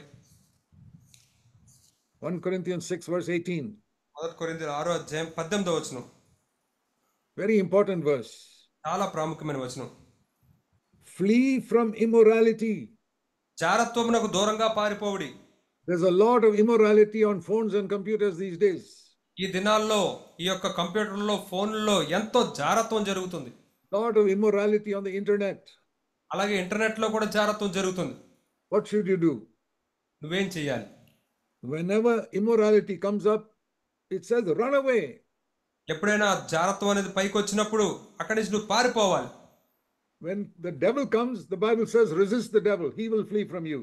అపవాది వచ్చినప్పుడు బైబిల్ ఏం చెప్తుందంటే అతను ఎదిరించండి, అతను మీ యొద్ద నుండి పారిపోతాడని. That is very clear in James 4:6 that you resist the devil and he'll flee from you. అది చాలా స్పష్టంగా ఉంది యాకోబు 4:6లో అతన్ని మీరు ఎదిరిస్తే ఆయన మీ యొద్ద నుండి పారిపోతాడు అతను. But immorality, don't resist it. It is too strong. కానీ జారత్వాన్ని మీరు ఎదిరించొద్దు, ఎందుకంటే అది చాలా బలమైంది. You cannot resist it. It says you must run away. దాన్ని నువ్వు ఎదిరించలేవు, నువ్వే పారిపోవాలి అక్కడి నుండి. Have you compared James 4:6 with 1 Corinthians 6:18? మనం ఇప్పుడు మొదటి కొరింథీ 6వ అధ్యాయం 18వ వచనాన్ని యాకోబు 4వ అధ్యాయం 6వ వచనంతో పోల్చి చూసుకుంటే There it says when the devil comes, you resist him, he'll go away. అక్కడ ఏం చెప్తూ ఉంది? అపవాది నీ దగ్గరికి వచ్చినప్పుడు ఎదిరించండి, అతను మీ యొద్ద నుండి పారిపోతాడు అని. Here it says when immorality comes, you must run. కానీ ఇక్కడేమో జారత్వం వచ్చినప్పుడు నువ్వు పారిపో. Immorality is more powerful than the devil. ఎందుకంటే ఈ జారత్వం అనేది అపవాది కంటే ఎంతో శక్తి కలది. You can resist the devil, but you can't resist immorality. మీరు అపవాదిని ఎదిరించవచ్చు కానీ జారత్వాన్ని ఎదిరించలేరు. You must run away from it. మీరు దాని నుండి దూరంగా పారిపోవాలి. That means switch off the phone. మీ ఫోన్ ఆపివేయాలి, Shut down the computer. కంప్యూటర్ని ఆపివేయాలి. Turn the page on that magazine which is have a filthy picture. ఆ యొక్క మురికి చిత్రాన్ని చూడకుండా అవసరమైతే వైర్లు కూడా లాగేయండి. That is to flee away from immorality. జారత్వం నుండి దూరంగా పారిపోవడం అంటే అది. And it says here that is a terrible sin where you're ruining your own body, verse 18. 18వ వచనంలో చూస్తే నీ యొక్క దేహమును పాడు చేస్తున్న ఘోరమైన పాపం ఇది. I'll tell all of you young people one thing. నేను ఎవరొస్తలేని అందరికీ ఒక విషయం చెప్తున్నాను. If you fight and overcome immorality, you'll become a man of God. నువ్వు గనక జారత్వంతో పోరాడి దాన్ని జయిస్తే నువ్వు ఒక దైవజనుడుగా అవుతావు. If you don't overcome, even if you're 100 years old, you will be a servant of the devil. నువ్వు గనక దాన్ని జయించకపోతే నీకు 100 సంవత్సరాల వయసు వచ్చినా సరే నువ్వు అపవాదికి సేవకుడిగానే ఉంటావు. There are many people who are 80 years old and are still serving immorality.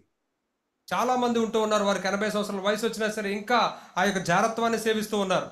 Even though they were born again as young people. వారు యవనస్తులుగా తిరిగి జన్మించినప్పటికీ కూడా Ask God for grace, otherwise you cannot overcome it. దేవుణ్ణి కృప అడగండి, లేకపోతే మీరు దాన్ని జయించలేరు. Immorality is like rain falling everywhere in the world. ఈ జారత్వం అనేది ఒక వర్షం వల్ల ఈ లోకంలో ప్రతి చోట పడుతూనే ఉంది. But when you have an umbrella, it will not fall on you. కానీ నీ గొడుగును నువ్వు కలిగి ఉన్నప్పుడు అది నీ మీద పడదు. Grace is like that. కృప అలా ఉంటుంది. Wherever you go, let there be any amount of rain, it will not fall on your head. నువ్వు ఎక్కడికి వెళ్ళినా ఎంత వర్షం వచ్చినా అది నీ మీద పడదు, ఎందుకంటే నీ పైన గొడుగు ఉంది. What did we read in Romans 6:14? మనం ఏం చదువుతున్నాం? రోమిలకు రాసిన పత్రిక 6వ Sin అధ్యాయం will not rule over you if you are under grace. మీరు కృప కింద ఉంటే పాపం మీ మీద ప్రభుత్వం చేయదు. Very few people who can testify that God has helped me to overcome sin. మరి చాలా కొద్ది మంది మాత్రమే పాపాన్ని జయించడానికి దేవుడు నాకు సహాయం చేశాడని సాక్ష్యం చెప్పగలుగుతున్నారు. You young people, be one of them. మీరు యవనస్తులైన వారు మీరు వారిలో ఒకరుగా ఉండండి. We must have a church full of strong people who are overcomers. కాబట్టి సంఘంలో జయించిన వారి చేత ఎక్కువ మందిని మనం కలిగి ఉండాలి సంఘంలో. Okay, I'll close now. సరే, ఇప్పుడు నేను ముగిస్తాను.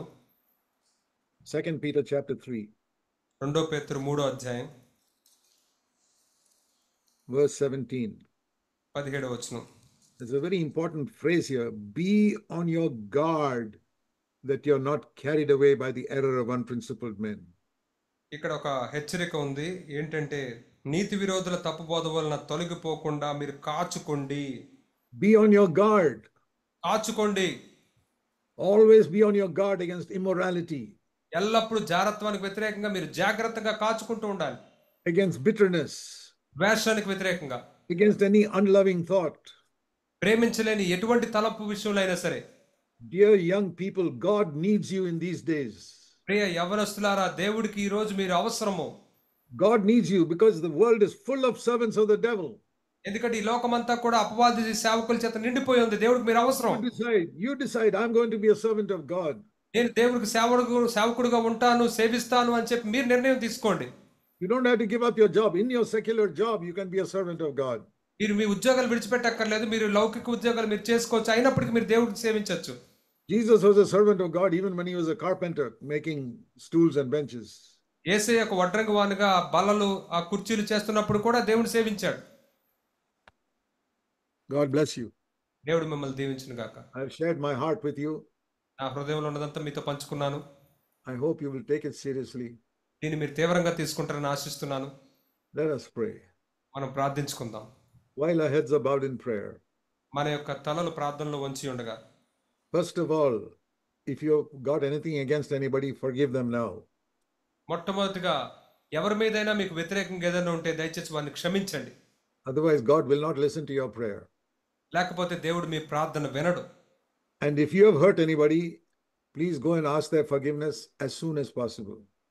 మీరు ఎవరికన్నా హాని చేసినట్లయితే, గాయపరిస్తే మీకు వీలైనంత త్వరగా వెళ్ళి వారిని క్షమాపణ అడగండి. And then say, Lord, please forgive me my past failures. అప్పుడు మీరు ప్రభుతో చెప్పండి, ప్రభు నా గత ఓటములన్నిటిని బట్టి నన్ను క్షమించండి. And please help me to live under grace from now on. ప్రభు ఇప్పటి నుండి కృప కింద జీవించడానికి నాకు సహాయం చేయండి. The Bible says God gives grace to the humble. Bible చెప్తుంది దేవుడు దీనిలో కృపనిస్తాడు. He resists all proud people. ఆయన గర్విష్ఠులను ఎదిరిస్తాడు. So, dear young people, humble yourself. కాబట్టి ప్రియ యవనస్తులారా, మిమ్మల్ని మీరు తగ్గించుకోండి. Say, Lord, save me from the desire to keep on wanting more and more of these earthly things. ప్రభువా, ఈ భూలోకంలో నువ్వు ఇంకా ఎక్కువ కావాలనుకునే ఆ దురాశ నుంచి నన్ను రక్షించండి. Let me be satisfied with what you have already given me. నాకు ఇప్పటికీ నువ్వు ఏమిచ్చావో దాంతో నేను తృప్తి కలిగి ఉన్నట్లు సహాయం చేయండి. I already have much more than all the poor people in the world. ప్రభువా, ఈ భూలోకంలో ఉన్న పేదల వారు అందరికంటే కూడా ఎంతో ఎక్కువ ఇప్పటికే నేను కలిగి ఉన్నాను. Help me to be a true servant of yours. ప్రభువా, నేను నీకు నిజమైన సేవకుడిగా ఉండడానికి సహాయం చేయండి. Heavenly Father, ఆ పరలోకపు తండ్రి, please bless these young people here. ఇక్కడ ఉన్న యవనస్తులందరినీ మీరు దీవించండి. Let them to know what it is to be filled with the Holy Spirit ప్రభువా, వారందరూ పరిశుద్ధాత్మను నింపడానికి ఆశపడడానికి సహాయం చేయండి. and to be overcomers in their life. మరియు వారి జీవితాల్లో జయించువారుగా ఉండడానికి సహాయం చేయండి. They can be a blessing to every church they are in.